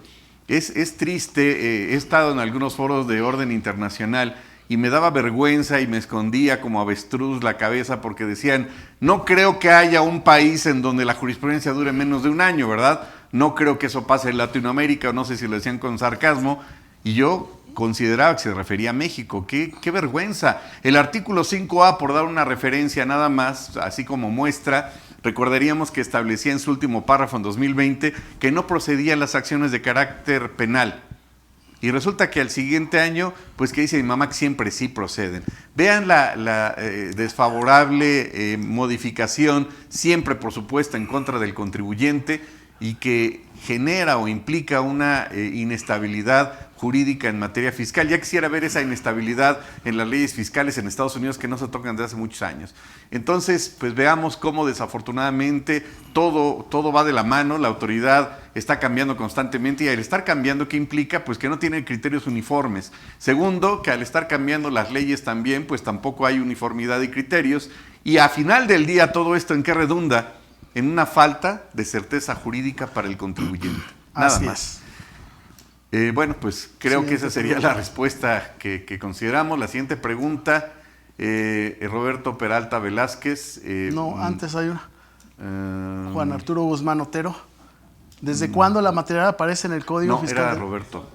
Era otra pregunta. Roberto Peralta, perdón, nos dice, el armar o crear una materialidad para efectos de una defensa fiscal, como lo hacen algunos abogados, desde su punto de vista, esos abogados son terribles. Desde su punto de vista, ¿esto realmente o hasta qué punto funciona? ¿Cuáles serían las consecuencias? Híjole, pues es una pregunta que tristemente yo desearía que no exista en la realidad, pero es más común de lo que usted se imagina, don Roberto. Como bien apuntaba el colega Eliseo Gabriel, desgraciadamente algunas empresas han caído en haber sido seducidos, valga la expresión, por esa verborrea de algunos delincuentes, valga la expresión, que les dicen, mira, yo te voy a dar tales facturas, te van a amparar tales servicios, tú no te preocupes, incluso en asimilados a salarios, y yo te saco del problema, tú ni te preocupes. Cuando salta la liebre y los publican y demás, oye, quedaste en que me ibas a ayudar, no, es que no está el licenciado, háblele mañana y a ver si lo localiza. Oye, yo te dije que te iba a ayudar, espérame tantito, ya lo impugnamos, déjame ver. Y ahí la verborrea sigue y sigue, y el que queda en el problema, pues es el presunto Edo. Yo creo que en este contexto, pues el poder crear la materialidad a posteriori, pues desgraciadamente es una sentencia anticipada de un riesgo de carácter penal, porque, ojo, también podría implicar otro delito que sería falsas declaraciones ante una autoridad. Y esto implica que los documentos son apócrifos, que los documentos no cumplen con los requisitos, y como bien dicen, pues como bien dice Sherlock Holmes, la cadenita del dinero va a dar como consecuencia que la autoridad, sin mucha complicación, pues desenrede ese punto y pueda tener complicaciones incluso de carácter penal. Ese sería mi punto de vista. Realmente yo concuerdo con lo que señalas, doctor, y concretamente les puedo decir, aléjense de aquellas personas que les dicen que les van a crear materialidad. Y mucho ojo. Sí, aléjense, porque lo único que van a hacer es meterlas en un problema al Edo. Los va a meter en un problema mayor que el que tienen ya al haber aplicado efectos fiscales a ese comprobante. Aléjense y díganle, no, mira, prefiero corregir mi situación fiscal a tener un futuro problema penal, y más allá de un crédito fiscal voy a acabar privado de la libertad. En ese sentido, mi recomendación, cuando en efecto se realizaron las operaciones, retomen, reconstruyan esa materialidad. Si no lo hicieron en su momento, recopilen esa materialidad con todos los indicios relativos a esa operación comercial. Si en efecto no existió la operación, no creen esa materialidad que no existe, porque una mentira les lleva a otra y tiene graves consecuencias. Y sí, a final del día, pues ni los empresarios tienen 10 años, 8 años, ni hay tanta inocencia y saben el riesgo que esto implica. Pero volvemos al mismo punto, los EFOS no corren ningún riesgo porque su domicilio son como nómadas. Segundo, pues nunca van a ser realmente rastreables porque los que mueven los hilos, los que mueven la mano que mueve la cuna, pues nunca va a ser rastreable porque ponen a terceros para efectos legales. Y estos terceros, enfrascados en la inocencia o quizá en la necesidad, pues son los que van a pagar los platos rotos, pero al final del día la autoridad no va a llegar a una solución de fondo porque son testaferros. Realmente el que está en riesgo latente va a ser el EDO al comprar una factura o 2 facturas o caer en ese escenario, o simplemente ser convencido por esas promesas de que yo te voy a sacar del problema, tú ni te preocupes, ya está incluido el abogado, y cuando realmente viene el problema, bueno, pues ya se esconde, ¿no? Bueno, la siguiente pregunta, Juan Arturo Guzmán Otero. ¿Desde cuándo la materialidad aparece en el Código Fiscal de la Federación? Es muy buena pregunta. Parece un torito, espero que no sea un torito en este contexto. Para efectos del 69B, pues sí, para efectos de la inexistencia de operaciones se encuadra desde 2014 que entra en vigor el 69B. En este contexto hay que recordar que estos elementos que integran también la materialidad pues no son nuevos para los colegas contadores, porque para eso están las normas de información financiera, y estos ya desde hace algunos años refieren qué es el personal, qué es el activo, etcétera, qué implica la infraestructura, pero todos estos aspectos ya estaban contemplados en las NIF. Sin embargo, para efecto de acreditar la existencia de las operaciones, prácticamente pues la materialidad surge con este procedimiento administrativo para con el contribuyente, y por otro lado, pues sí, uno de los elementos que repercute en forma indirecta es la famosa fecha cierta, que yo diría complementa, mas no es el único elemento, el tema de la materialidad.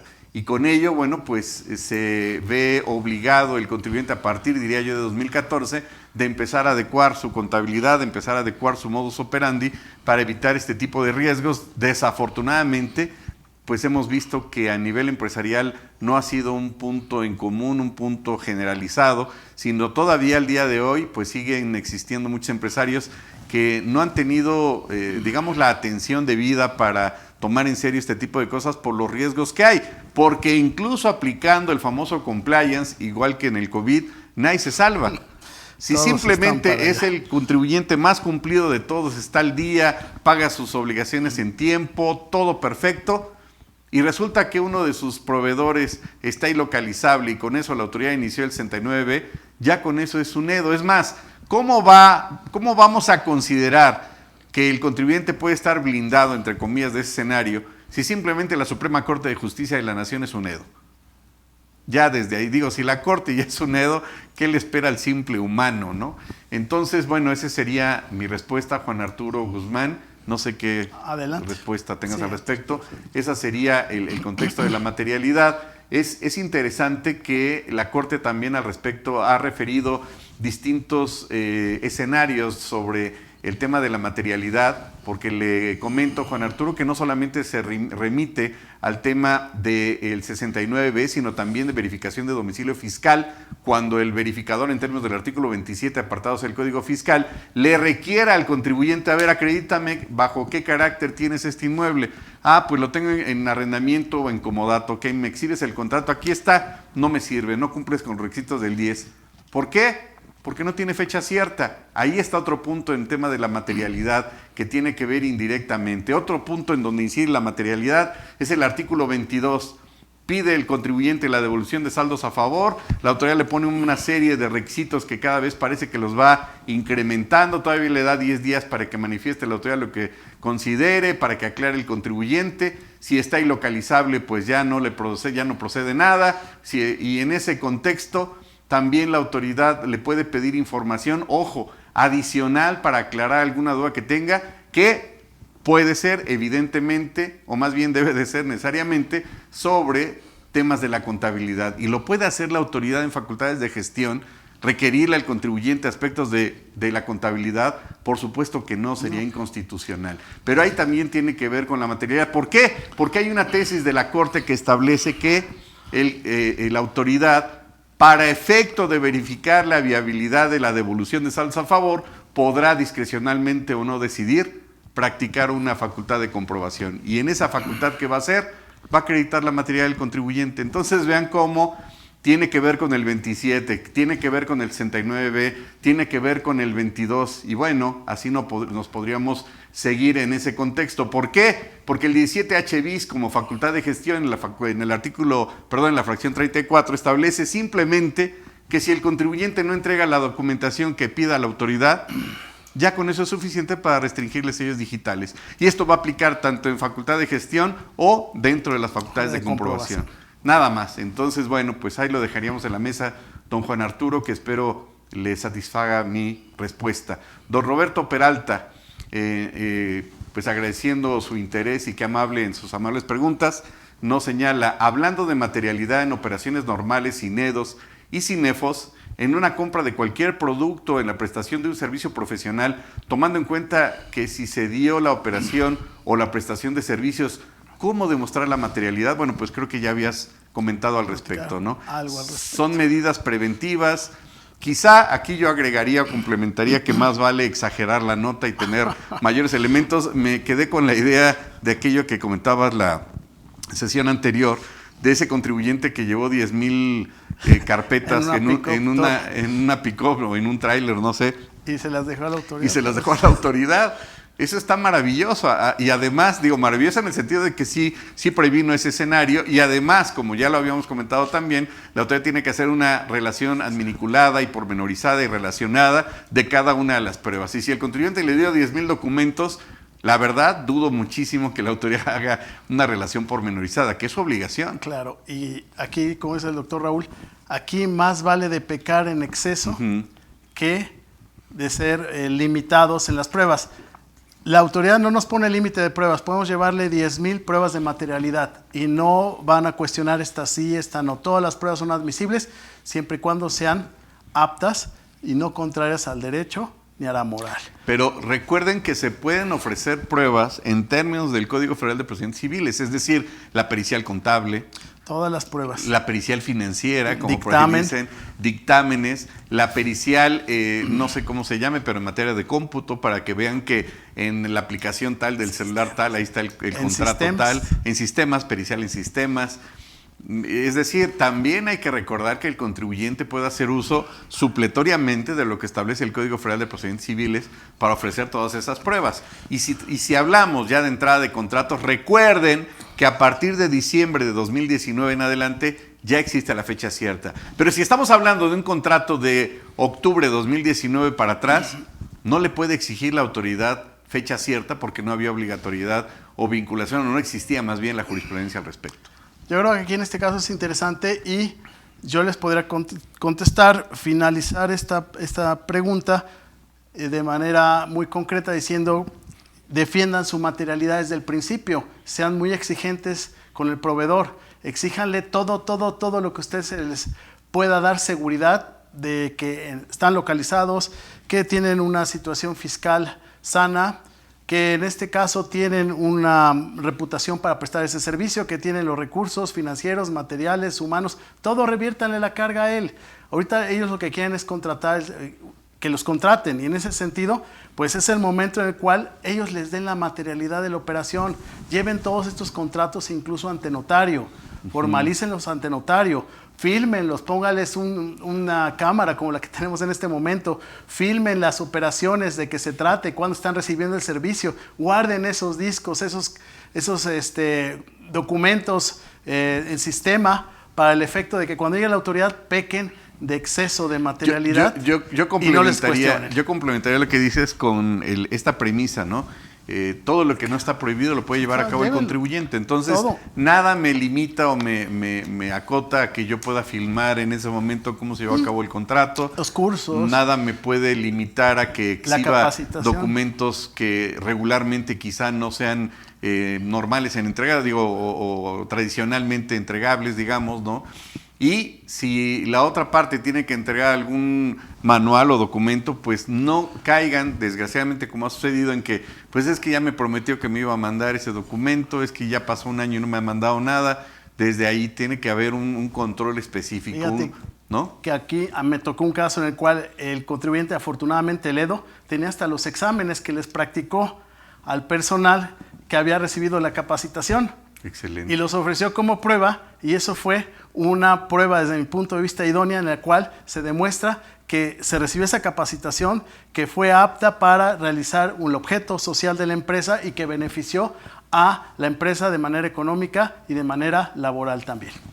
Está muy interesante. Yo creo, bueno, aquí también otro punto que comentas y que tiene que ver con esto es que el contribuyente nada lo limita a que le pida también a la autoridad, si tuvo que ver algún expediente público, copias certificadas del expediente tal o copias que se le soliciten al Instituto Nacional de Acceso a la Información Pública, necesita el expediente tal en poder de tal autoridad. Por ejemplo, en obra pública, ¿no? También. Eso también es interesante.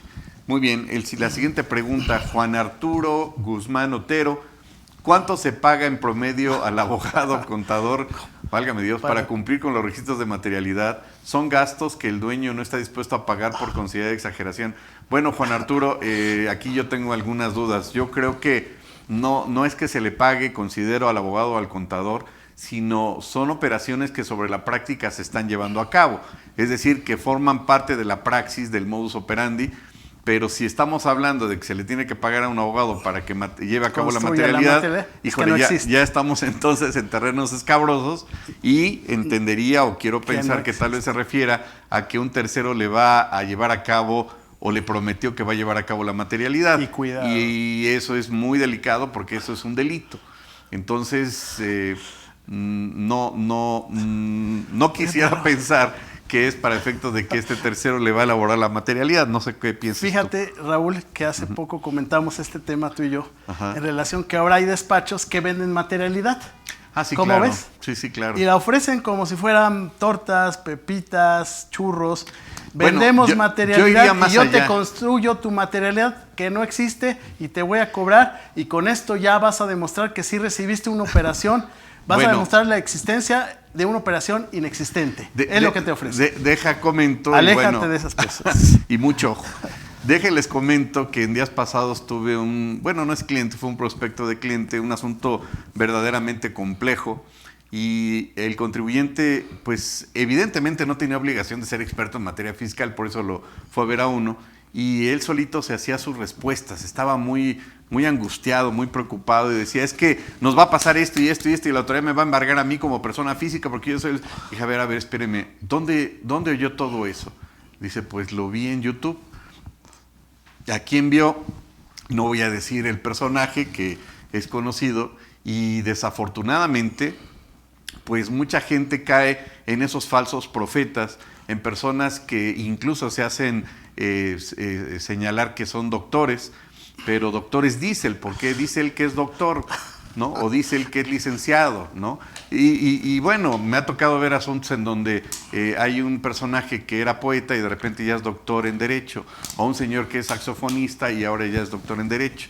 Tengan cuidado porque la materia fiscal es una materia muy delicada, muy seria, y no cualquier persona puede dar una opinión debidamente sustentada, porque al final del día ponen en riesgo su libertad y su patrimonio.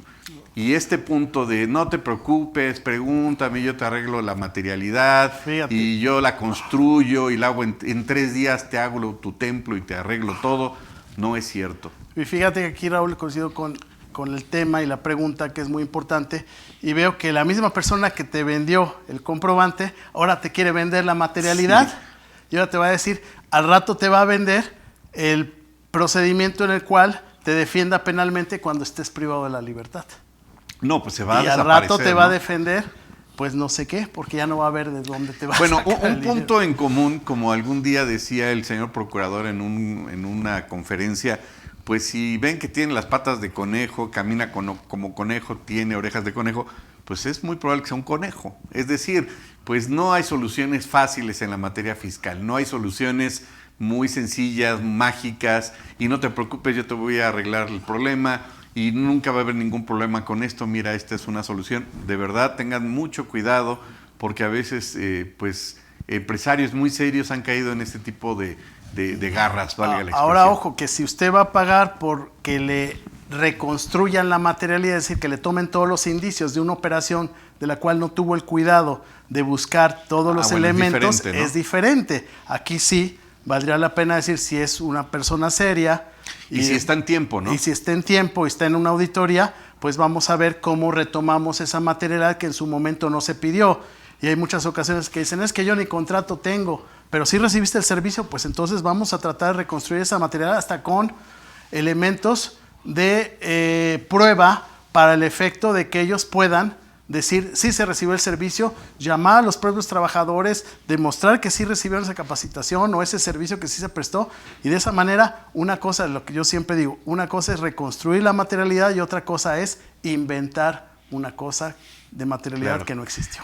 La licenciada Gaby, bueno, LP Gaby dice, nos hace una pregunta bien interesante y antes de plantearla, podríamos adelantarnos a señalar que en ciertos tipos de operaciones había malas prácticas y que con esto pues quieren seguir con esa inercia y ya no es posible, ¿no? ¿Por qué? Porque aunque se haya dado el servicio, no se puede acreditar el mismo. Dice, los clientes en el área de transporte, supongo que por costumbre, no quieren hacer contrato de servicios. En ese tenor, ¿cómo respaldamos la materialidad? ¿Podemos ocupar los acuerdos vía WhatsApp y verbal, además de los correspondientes FDI? Qué buena pregunta, gracias, Alicia Gaby. Creo que esto es una de las muy malas prácticas, no en México, en toda Latinoamérica, ¿no?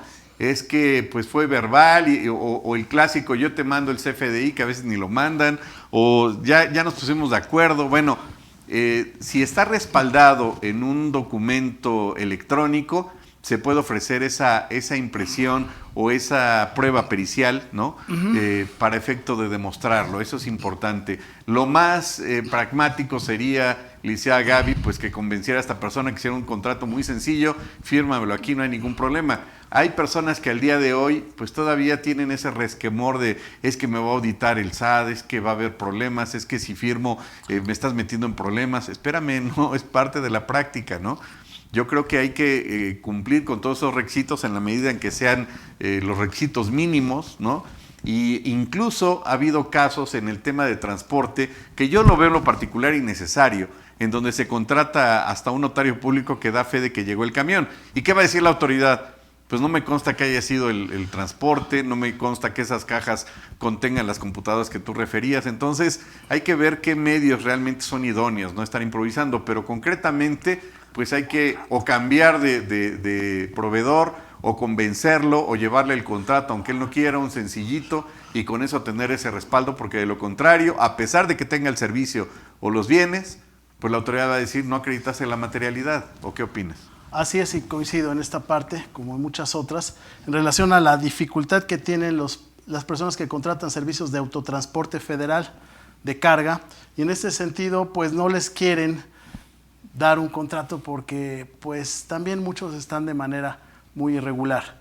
Y yo le podría decir, vaya con una empresa grande que le haga un contrato, pero usted me va a decir, bueno, es que los costos se van a elevar. Y el que me presta ahorita el servicio no me da el contrato, pero me cobra la mitad del que sí me lo da. Claro. Entonces, ¿cómo construyo mi materialidad? Más bien, ¿cómo respaldo mi materialidad? En este sentido, ¿cómo reconstruyo la materialidad de aquellas operaciones que no estaban o fueron sustentadas en su momento? Pues yo diría con todos los elementos que tiene a su alcance, con las cámaras de video que se demostró que estaban cargándose la mercancía, incluso con las otras cámaras que venga la fecha, ¿no? La descarga, la fecha, con los propios testimonios de las personas que vieron el servicio, con las casetas de peaje, con las fotos que hay ahí, incluso con los tickets, con pues la necesidad del servicio. Y en este sentido creo que hay muchas formas de todo lo que usted como empresa que está alquilando a una empresa de transportes puede tomar en cuenta todo lo que usted considere es válido. Incluso aquí me dice vía WhatsApp y verbal, pues ya el WhatsApp es una prueba. Claro, ya lo habíamos comentado. Ya había comentado, si no me equivoco, en el programa anterior, que en alguna ocasión llegó conmigo un cliente, empresario dedicado a la construcción, y tenía ideas, no diría muy vagas, sino como de Wakanda o de otra latitud, en el que decía que los ingresos, que él tenía dos tipos de ingresos, las cuentas fiscales y las cuentas no fiscales. Y en las cuentas no fiscales, que las tenía en otro banco, ¿verdad? Pues eran sus ahorros y lo que él no quería declarar. Y le comenté que efectivamente existían las cuentas fiscales y no fiscales, pero en Disneylandia, no en México.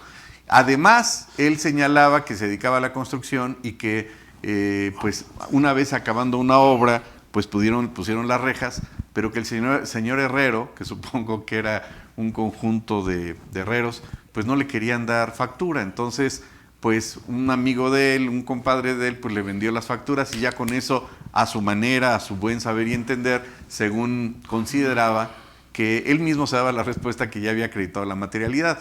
Y no, el problema pues sí era el señor herrero que quería seguir estando en la informalidad, y ellos pues lo solventaron entre comillas a su manera, lo cual lo hicieron de una forma verdaderamente terrible y están en un riesgo altísimo porque pues no podrían acreditar esa simulación. Pero todo esto es porque no se asisten oportunamente, o en el peor de los casos se asisten de alguien pues que les saca dinero, les inventa algo que no existe y los deja peor que antes. Entonces hay que tener cuidado. Y en materia de transporte, perdón, aunando a esto, los choferes tienen la obligación de llevar bitácoras.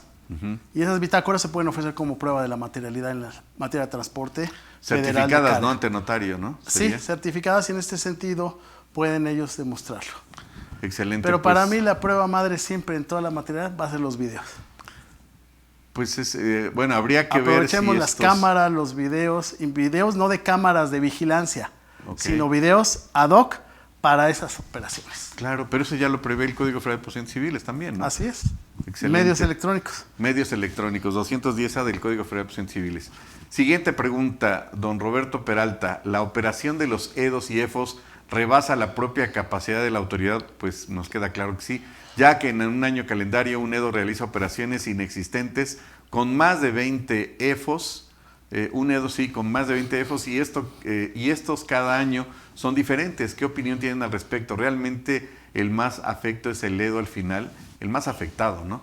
Bueno, don Roberto, aquí acaba usted de tocar una pieza de ajedrez bien delicada, un talón de Aquiles de la autoridad, porque desgraciadamente se tiene que decir, pues la delincuencia va a 1000 años luz adelante de la autoridad, y señalaba hace ratito su servidor, pues que son nómadas, ¿no? Están cambiando de piel constantemente, y ¿para cuántas empresas le gusta que se puedan constituir con testaferros en un mes? ¿Le gustan 100, 200, 500?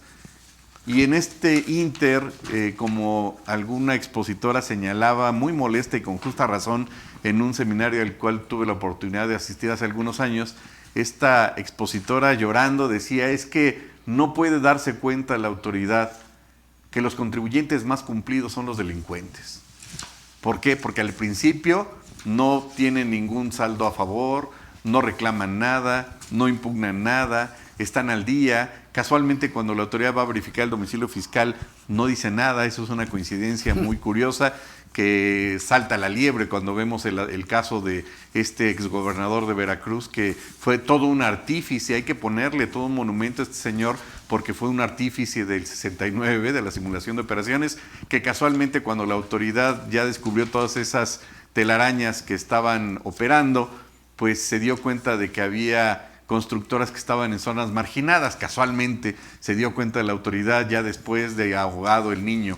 En este contexto considero desafortunadamente que este tipo de situaciones rebasa por mucho, como bien lo señala don Roberto, a las autoridades, porque como lo señalaba también en algún seminario, pues quizá el que carezca de capacidad de infraestructura y esos elementos, pues sea la autoridad más que el contribuyente. En este sentido, pues consideramos que sí, rebasa la capacidad de la autoridad, y el delincuentazo, el que se dedica exclusivamente a simular, a estar llevando a cabo ese tipo de prácticas, pues la autoridad nunca lo va a advertir. Aunado a lo anterior, me gustaría nada más comentarle, don Roberto, que ¿por qué la autoridad, me gustaría preguntar, por qué la autoridad no ha implementado un sistema en donde cuando llega el mismo representante de esas 500 empresas, que es una persona que pues lo utilizan, valga la expresión, ahí como un soldadito, como un tercero para ese, como carne de cañón, como dicen, pues ¿qué no se da cuenta la autoridad? ¿Qué no advierten el nombre o la imagen de la persona, o qué no lo monitorea la autoridad para advertir que ese señor no tiene ni idea a qué empresa está representando?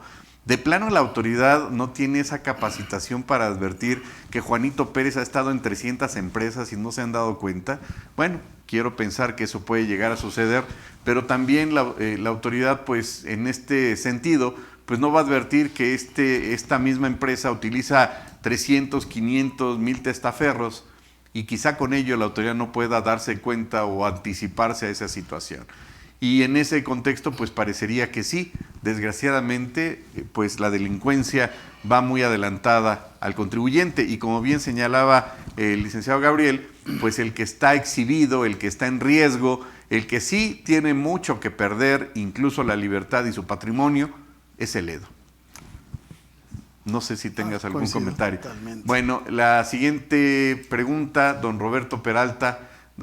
Doctor Raúl y licenciado Gabriel, respecto al tema de la caducidad, venciéndose los plazos que la autoridad tiene para ejercer sus facultades en ese tenor, la autoridad puede revisar esos periodos que ya caducaron y en los cuales realiza operaciones inexistentes. Qué buena pregunta.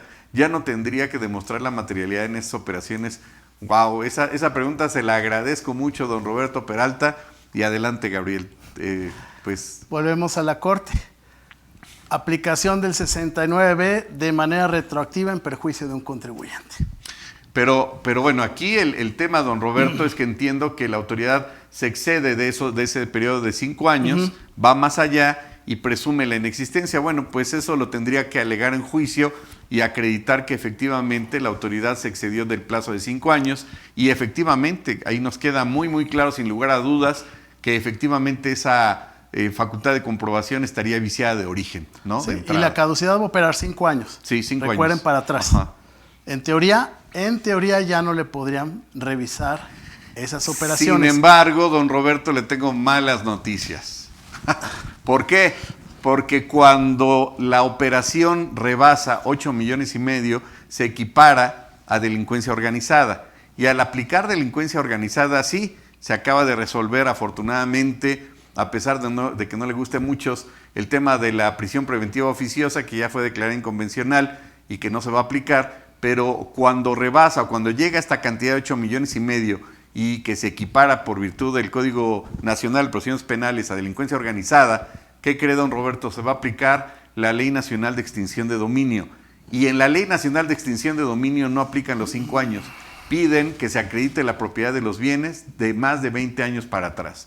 Y violenta, por supuesto, lo que establece el artículo 5 lo que establece el Código Fiscal en el tema del plazo que tiene el contribuyente para resguardar la contabilidad en 5 años. Nada más en ese punto sería en donde se rebasan los 5 años, que no tiene que ver precisamente con la caducidad, pero sí tiene que ver con que otra ley secundaria, que es la Ley Nacional de Extinción de Dominio, no le importa lo que regula el Código Fiscal y se va hasta 20 años para que el contribuyente acredite la propiedad de esos bienes o acredite esas facturas, cuando jurídicamente pues no tendría la obligación después de 5 años de acreditarla. Y nada más ahí lo dejamos en la mesa. Don Rolando Sáenz, buen día, doctor, buenas tardes, buenas noches. Buen día, doctor Raúl y licenciado Gabriel. En dado caso que me auditen y sea un EDOS, ¿cómo proceden a estructurar la multa? ¿Todas las facturas serán tomadas como ingreso? Uy, eso está muy interesante, don Rolando. Primero, si nos podemos regresar, por favor, tantito a la pregunta. Ahí está. En dado caso de que me auditen y sean un EDOS, ¿cómo proceden a estructurar la multa? Bueno, tendríamos 2 escenarios, don Rolando. La jurisprudencia de la Suprema Corte ha establecido que los EDOS tienen 2 oportunidades para defenderse. Dentro de los 30 días en que se llevó a cabo la última publicación del EFO, que de entrada el 8º párrafo del artículo 69B, pues ya de entradas es impugnable en el sentido de que el contribuyente nunca fue debidamente notificado en términos del 134, es decir, no fue notificado ni por buzón ni por página de internet, y en ese contexto ya hay una ilegalidad ahí. Segundo, en dado caso de que nos podrían dejar ver la pregunta tantito, ¿cómo proceden a estructurar la multa? Bueno, si la autoridad lo está revisando y considera que es un presunto EDO, pues recordaríamos que en vía de facultad de comprobación, pues le pueden determinar que estas facturas carecen de valor y tendría una segunda oportunidad para poderse defender, es decir, dentro del ejercicio de las facultades de comprobación. En otras palabras, don Rolando, dentro del procedimiento del 69B tiene 30 días, acorde con el octavo párrafo del 69B, que ya dijimos que es ilegal por el 134, o dos, la segunda oportunidad que le brinda la ley es que cuando la autoridad lo revise vía facultad de comprobación, dentro de las mismas facultades de comprobación va a poder demostrar la materialidad y con ello demostrar que sí recibió los bienes o servicios. Y si con ello la autoridad pues considera que no se acreditó, ahora sí, la autoridad le va a poner, además de las multas, pues un crédito fiscal al respecto y puede incurrir también en el riesgo de ¿qué? De que incurra en un delito del 113 bis. ¿Todas las facturas serán tomadas como un ingreso? Sí, las facturas no van a tener validez. La gran ventaja, entre comillas, que tendría ahí es que usted se podría regularizar en términos de lo que establece la Ley Federal de Derechos del Contribuyente y con eso regularizar, no tomar en consideración esas facturas y por supuesto tomarlas como un ingreso directo para evitar cualquier otro riesgo, que al final del día no le interesa al SAT estar creando EFOS constantemente ni iniciar carpetas de investigación. ¿Qué es lo que le interesa a la autoridad? Por amor de Dios, ya viene 2024, se llama recaudación. A toda costa. No sé si tengas algún comentario adicional. Coincido, aquí se cuestiona la existencia de esa operación y por ende no se le va a dar efecto fiscal alguno a las facturas y pues es una multa de las más altas. Y bueno, la penalidad para efectos del 113 bis es hasta 9 años de prisión, que por cierto es parejo, bueno, y para ahora, EDOS y EFOS. Ahora toma en cuenta lo que ha determinado recientemente la Corte en relación a la prisión preventiva oficiosa, que se salvan los defraudadores fiscales de la prisión preventiva oficiosa y ya sale del catálogo este tipo de los delitos fiscales y ellos ya tienen la oportunidad de enfrentar un proceso penal no sujetos a esa prisión. Bueno, pero es que hay que oficiosa. recordar que desde hace mucho la Corte Interamericana de Derechos Humanos ya se había pronunciado en el sentido de que la prisión preventiva oficiosa era una pena anticipada. Y desde que se propuso esa reforma, había alzado la voz la Corte Interamericana señalando que México no podría caer en eso. Tristemente, pues los legisladores se hicieron de oídos sordos. Seguiríamos con la siguiente pregunta. Espero que haya sido contestada bien su pregunta, don Rolando. Don Roberto Peralta, qué amable en sus consideraciones, sus preguntas. Considero que los EFOS, señala don Roberto, deben profesionalizar su prestación de servicios junto con materialidad para que puedan seguir operando su negocio, ya que tras esos EFOS hay empresas que realizan negocios ilícitos y que mediante el EFO legalizan su efectivo, claro, y que tiene que ver incluso hasta con lavado de dinero, por supuesto. Desde su punto de vista, ¿esto es así en la vida real o solo sucede en Zimbabue? Bueno, era un sarcasmo, don Roberto. Bueno, efectivamente, yo creo que, le doy un ejemplo. En Estados Unidos existe un mecanismo, no recuerdo ahorita el nombre, en donde si uno va a contratar a una empresa, pide las referencias financieras de esa empresa para ver cuál ha sido no precisamente sus estados financieros, sino su historial, por llamarlo de alguna forma, en el desempeño de ese tipo de empresa. En México eso no existe hasta donde sabemos y corre el riesgo el contribuyente pues de estar contratando un presunto delincuente o una empresa que no ha cumplido al 100% con toda la materialidad, como comentábamos hace ratito. Pongamos que el 50% sí lo entregó y el otro 50% pues fue una simulación. Ese es un riesgo también. Un punto, don Roberto, que tenemos que considerar y que vale la pena el comentario acorde con lo que usted señala y lo que indicó la exposición de motivos en 2013, es el modus operandi de los EFOS. Fíjese, establece o ha establecido los diputados, y eso hay que reconocerlo, que los EFOS tienen su modus operandi de que tienen poco tiempo de haberse constituido. Segundo, que tienen un objeto social amplísimo. Eso usted lo puede pedir, sí, le puede pedir el acta constitutiva. Segundo, que están en una zona, por ejemplo, que puede ser una constructora y esté en una zona marginal, va a decir, pues no suena congruente, ¿no? Tercero, ¿quién es el representante legal? Le doy un ejemplo de un colega empresario que tiene varios edificios, los renta y es demasiado exigente con los presuntos arrendadores, y en alguna ocasión le hicieron llegar un acta constitutiva, y el representante legal pues vivía en una zona marginada, y se le hizo un poquito raro, no el representante, perdón, el administrador único, y dijo, caray, ¿cómo este señor vive en una zona marginada y todos los demás socios viven en una zona económicamente más alta? Desde ahí le saltó la liebre. Y segundo, les pidió este documento de cumplimiento de obligaciones, ¿cómo se llama? La carta de cumplimiento de obligaciones, opinión de cumplimiento favorable. Opinión de cumplimiento favorable. Diría usted, don Roberto, ¿eso qué tiene que ver con el contrato de arrendamiento? Pues nada, pero es un precedente para saber cómo anda este señor desde la perspectiva fiscal. Entonces, lo que no está prohibido está permitido, y usted le puede pedir este tipo de informes, este tipo de referencias. Por ejemplo, si es una empresa que lo mismo produce gas y tiene escuelas y tiene otro tipo de actividades, diría, bueno, como que no le veo, como que es multitask, ¿no? Y no se le ve un objetivo específico. Yo creo que eso sería para desconfiar.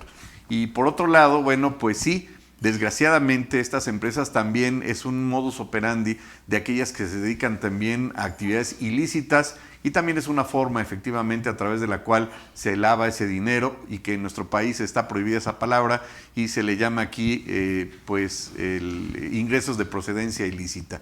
Esto es así en la vida real, sucede en Zimbabue, pues sucede en todas partes, don Roberto, y tristemente pues también en Wakanda, en México, y en todas partes del mundo sucede este tipo de situación.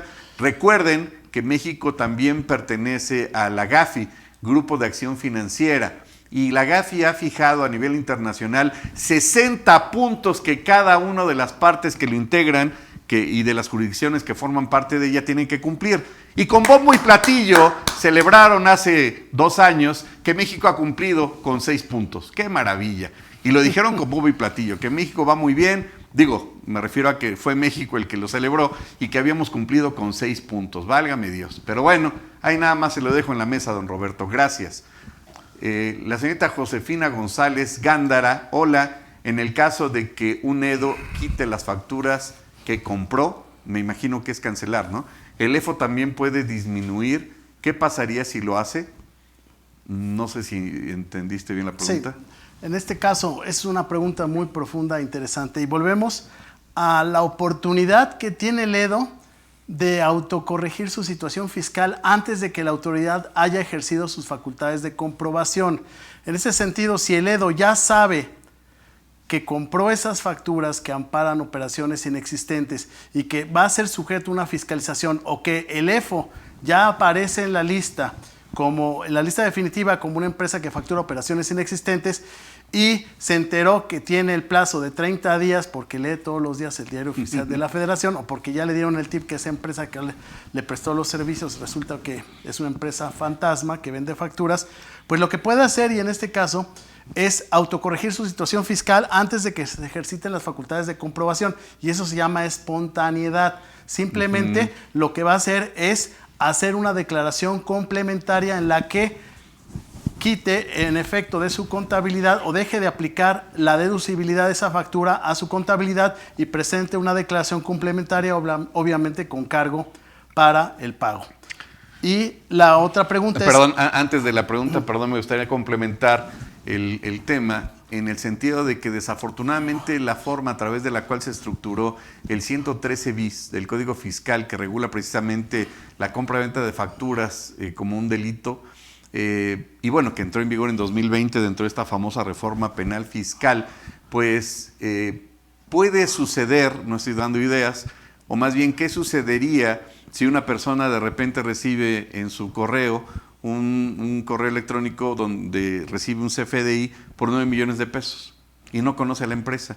Y de repente aparece por ahí el tercero chismoso del 69 BTER, le da vista a la autoridad y dice, pues esta empresa está llevando a cabo simulación de operaciones inexistentes. Cabe señalar que el 69 BTER previene la posibilidad de que un tercero le remita información, y dice ese artículo de información que no tenga la autoridad en su poder.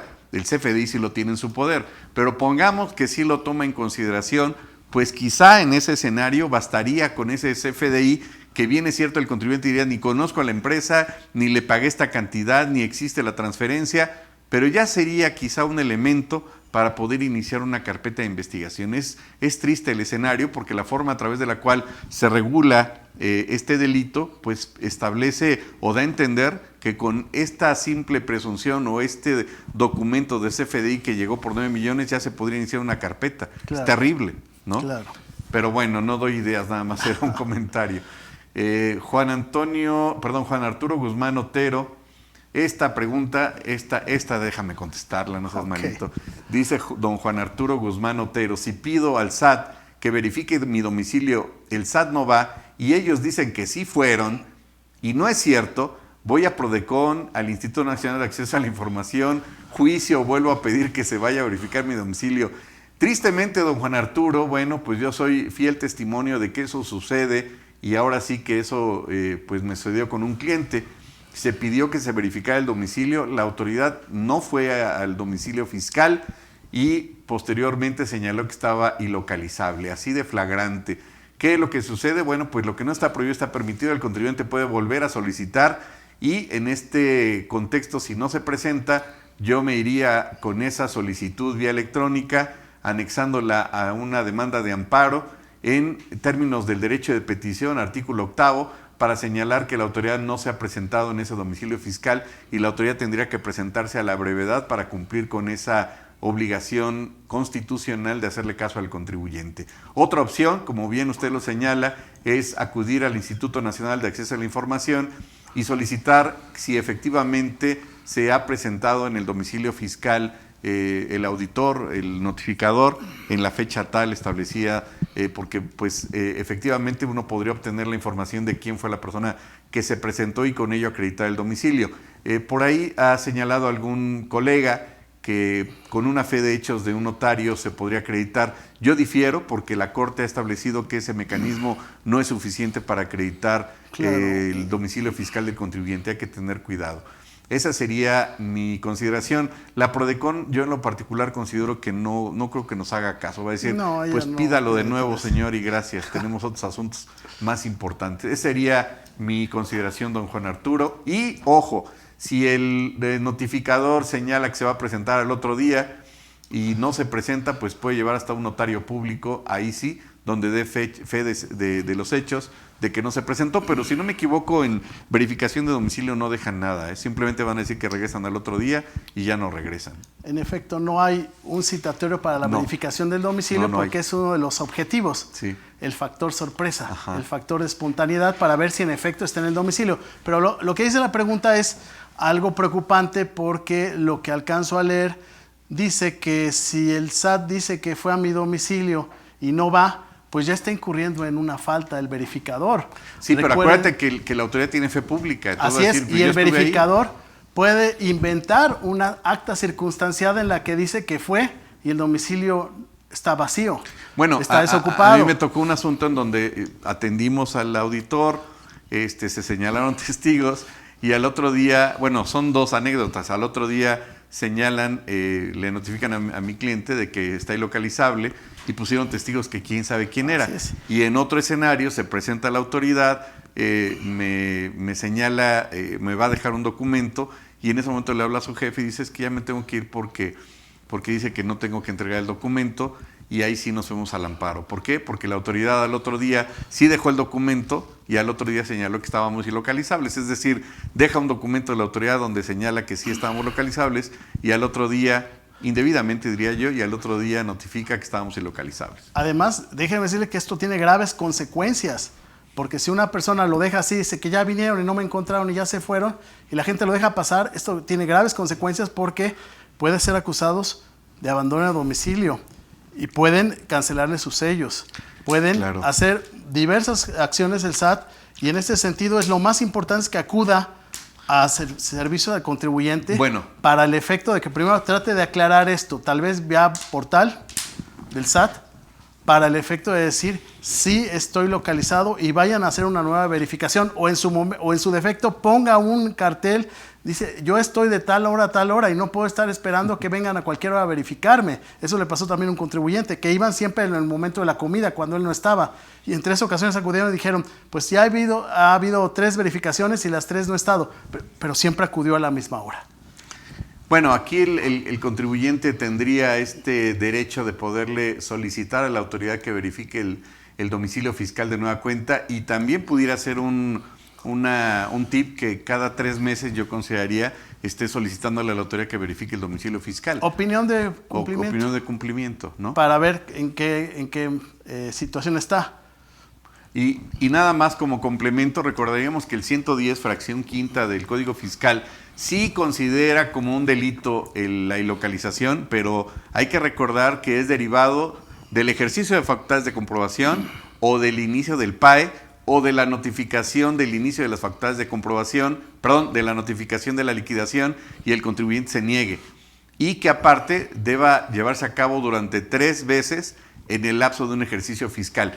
Es decir, no procede la carpeta de investigación por el delito de la ilocalización por el 27. Por verificación no procede.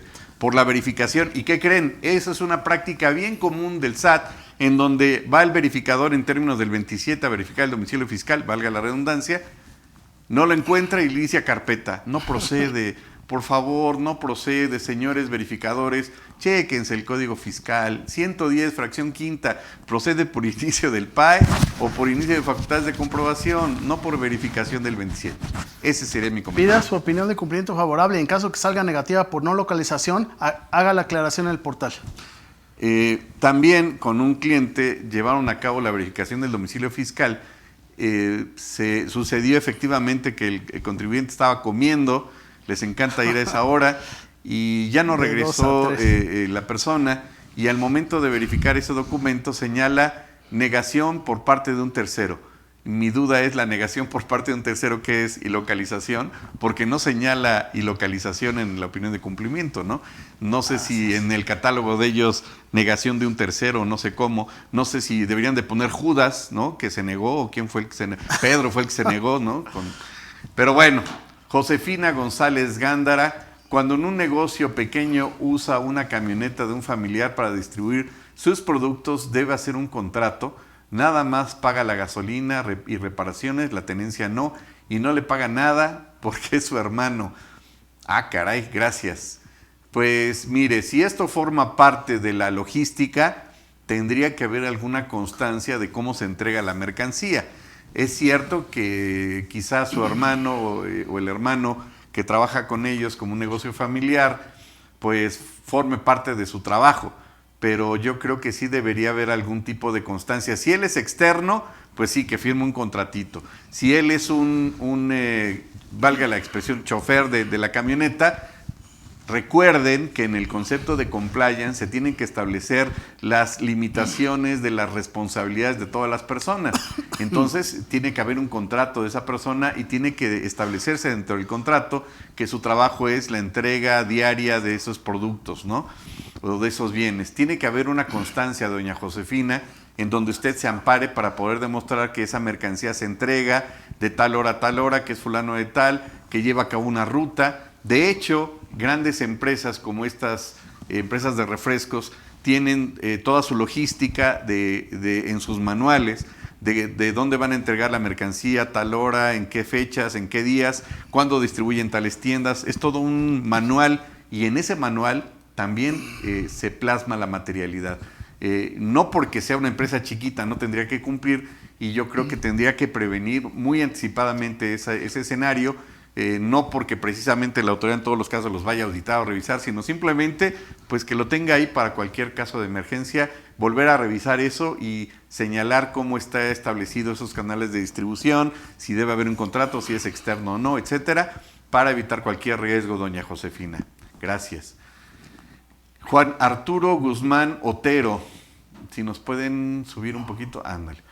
Juan Arturo Guzmán Otero dice: lo que quise decir, que el abogado contador diga el proceso para que yo haga bien la materialidad de mis operaciones. Eso es válido. No, bueno, eso está genial, válido. Don Juan Arturo. Qué bueno que nos aclara, qué bueno que nos aclara. Que lo asesore el abogado contador y que le diga, mira, para este tipo de operación que vas a hacer vamos a ir... O necesitamos esto. Vamos haciendo nuestra materialidad con todos los elementos. Sí.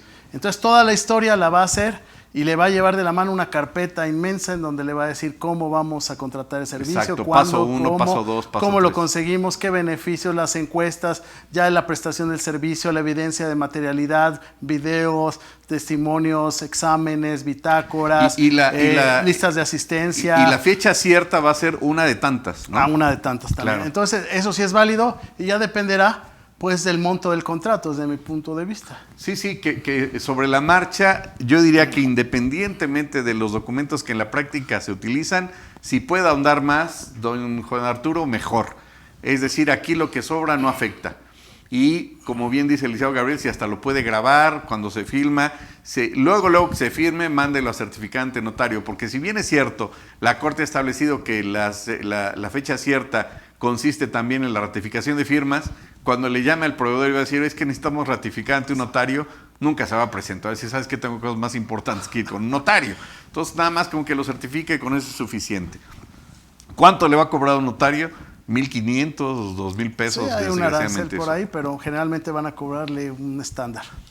Siguiente punto, doña Patricia Ramírez S. Desafortunadamente, nuestra falta de cultura fiscal no permite que acatemos estas disposiciones y se siga con el no pasa nada, o bien, si llegan los sobornamos. Qué terrible. Y doña Patricia, pues puso usted el dedo en la llaga, y sí, hay muchos empresarios que se despreocupan o que lo ven quizás hasta muy cínicamente, como usted lo dice, ¿no? Yo digo que no se vayan por esa idea falsa del soborno, porque realmente son autoridades fiscales federales o autoridades estatales que llevan a cabo este tipo de verificaciones de la facultad de comprobación de estas operaciones en coordinación con el gobierno federal a través de convenios de colaboración administrativa en materia fiscal federal. Entonces, así como tanto que llegue un auditor y le digan ya no me haga esto porque voy a hacer esto, en primer lugar estaría incurriendo en un delito. Sí, es cierto, el hecho de insinuarle el soborno es cohecho. Es cohecho, y eso ya son focos rojos. Entonces olvídese mejor de eso y trate de armar su materialidad de cualquier operación anticipadamente, no con elementos profundos, a lo mejor no con un profesional si no tiene los recursos, pero usted simplemente diga, aquí está mi contratito, aquí yo busqué a esta persona, yo le pedí todos sus antecedentes, hay evidencias de que se recibió esto, y no necesariamente la materialidad tiene que ser a profundidad, lo hemos manifestado aquí, puede ser en exceso, ya si ustedes quieren dormir tranquilos, pero sí, la autoridad no va a caer tampoco en el extremo de decirle, pues a mí me dices hasta qué hora la persona esta fue a comer y regresó y qué comió y qué hizo y cómo te prestó el servicio y cómo te lo llevó y qué cara tenías cuando lo recibiste, ¿no? También hay que señalar, doña Patricia Ramírez, un punto de estos que yo le llamo falsos profetas, ¿no? De estos pseudoasesores, pseudoabogados que dicen, mira, ni te preocupes, yo conozco a Juan Domínguez, que es el administrador de no sé qué, no sé qué, yo estuve ahí, yo conozco, es mi super brother, yo he sabido de asuntos en donde han llegado clientes, llegó un cliente conmigo llorando hace algunos años que dijo, mira, yo te tengo la fórmula mágica, págame con tanto dinero, le pagó 500,000 pesos, no sé cuánto, y te voy a desaparecer de la base de datos del SAT. Así de romántico, así de fantasioso. Mi cliente, pues que finalmente fue mi cliente, le pagó esa cantidad, el otro se dio a la fuga. ¿Y qué sucedió? Pues que le puso un domicilio falso, quedó ilocalizable, le congelaron cuentas y ya se imaginan todo el viacrucis. Entonces, no hay que caer en garras de estos falsos profetas que le diga o que les envuelvan en la historia de que yo conozco al administrador, yo soy primo o hermano del amigo del primo del jefe del SAT. No caigan en eso no existe. No estamos en 1972. Pareciera que en algunos puntos estamos regresando a 72, pero y también la falsa promesa de que les van a desaparecer el expediente. Sí, es de bien que común. Ya no existe, entonces ya se lo llevaron, lo tiraron a la basura y ya nadie sabe de su crédito ni de su auditoría. Esto ya se realiza a una base de datos nacional ante el Centro de Procesamiento Nacional de Datos de la propia autoridad del SAT, y aun y cuando se llegase a quemar Tiene un respaldo. la oficina en donde están llevándose su proceso, hay un respaldo en la vía nacional, entonces nada va a pasar incluso en caso de una catástrofe como esto de que se quemara, que hubiera un sismo, que hubiera inundación. Hay una base nacional de datos que restablece todos los procedimientos que se han iniciado a un contribuyente y todo su antecedente está grabado en un historial. Muy bien, seguimos con las preguntas. LP Gaby, si nos pueden subir un poquito la pregunta. Mil gracias por Dice, hola Gaby, mil gracias por su respuesta, ambos somos transportistas, yo funciono como supermisionario, es decir, al transportista X lo contrata una agencia aduanal y ese es mi transporte porque me contrata a mí para hacer el servicio. Sin embargo, en esa relación comercial lo que me hace falta es el contrato. Bueno, pues ese es el tema, doña Gaby, sí tiene que pedirles, requerirles groseramente educada para que cumpla con esos requisitos, porque si no la ponen en riesgo a usted y ese es un verdadero problema y con ello, bueno, pues implica desde restricciones de sellos digitales, sanciones muy severas de parte de la autoridad y además también pues evidentemente el inicio de este procedimiento administrativo si la llegaran a verificar, además de que también la restricción temporal, por cierto, de sellos digitales derivado de la simulación de operaciones, establece que cuando la autoridad advierta que un contribuyente está emitiendo, es decir, no condiciona el inicio del 69, dice que cuando la autoridad advierta que el contribuyente está simulando operaciones, es decir, ni siquiera condiciona el ejercicio de facultades de comprobación del 69. Entonces, hay que llevar las cosas en orden, doña Gaby, hay que prevenir todo ese tipo de escenarios y no estar con el Jesús en la boca, como dicen en mi rancho, para cualquier riesgo futuro inminente que pueda existir.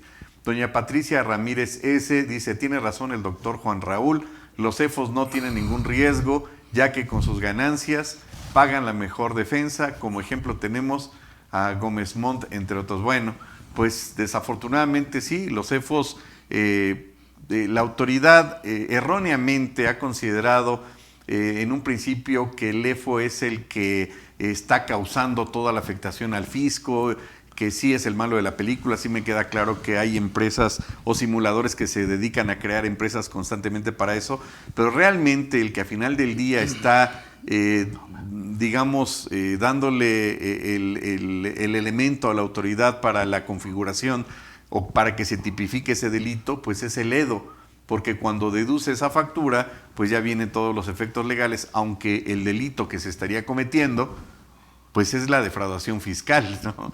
Y en este contexto, pues sí, el EFO es el que menos corre riesgos, él está en su nivel, él está en algún lugar manejando los hilos y estos terceros, que son los supuestos representantes legales, pues hay veces, también hay que decirlo, que es gente muy necesitada, gente que no tiene ni idea de lo que está firmando o incluso gente chantajeada que dice si no firmas aquí pues no se te va a pagar tal cosa o no te vamos a cumplir con tal cosa y caen en ese escenario.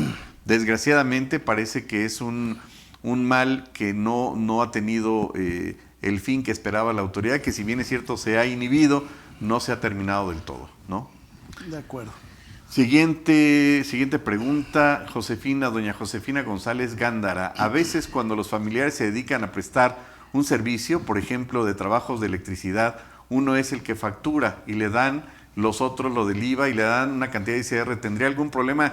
Híjole, doña Josefina, qué bueno que nos pregunta eso y se agradece muchísimo esa pregunta. ¿Por qué? Porque eso que acaba usted de señalar es una causal para el inicio del 69 que ya está contenido en el último párrafo del 69 y esa reforma obedece a 2022, doña Josefina. Es decir, si yo le pido a mi compadre, oye, échame la mano porque no me he dado de alta y tú eres mi brother y tú y yo somos uno mismo, échame la mano, factúrame y yo te pago el IVA y demás, ¿qué cree? Esa es una causal. Y además, la autoridad estableció una variante que yo siempre sigo cuestionándome su viabilidad, que le pide al compadre que le eche la mano y que le facture en lugar de él, y que además un tercero es el que lleva a cabo el activo personal de infraestructura para dar el servicio. Ahí es una mezcolanza de Lo todo. veo verdaderamente complicado. Y ahí sí hay un problema de materialidad. Un problema de materialidad De que yo todo. creo que ni la autoridad acaba de entender y que se dio un balazo en el pie porque... Y que no va a demostrar pues, nunca, ¿cómo lo van a aunque demostrar? sea de buena fe la operación. Sí, es eso, pero sí tenga cuidado, doña Josefina González. Porque habla de un está familiar.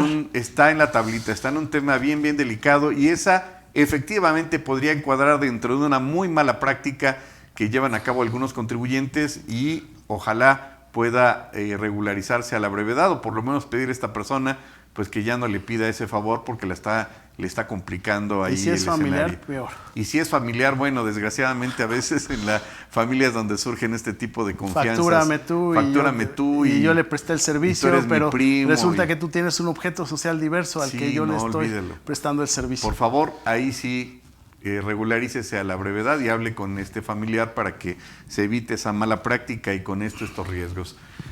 Pues creo que ya no tenemos más preguntas. Finalmente, pues agradezco su tiempo, su espacio y pues me pondría a sus órdenes en nuestras redes sociales www.juanraulopezvilla.com, en Facebook como Juan Raúl López Villa o Raúl López y en Spotify como Defensa Fiscal Definitiva. Muchas gracias por su espacio, por su tiempo, por escucharnos y agradezco infinitamente pues aquí la presencia de este gran fiscalista y gran Al amigo, contrario, el siempre licenciado es un Gabriel honor Suárez. ¿Mm? platicar de estos temas tan especiales y sobre todo orientar a las personas para que, como siempre lo hemos manifestado, se reconstruya la materialidad, pero no se invente. Conforme a derecho. Conforme a derecho. Muchas gracias por su tiempo y que pasen una excelente semana.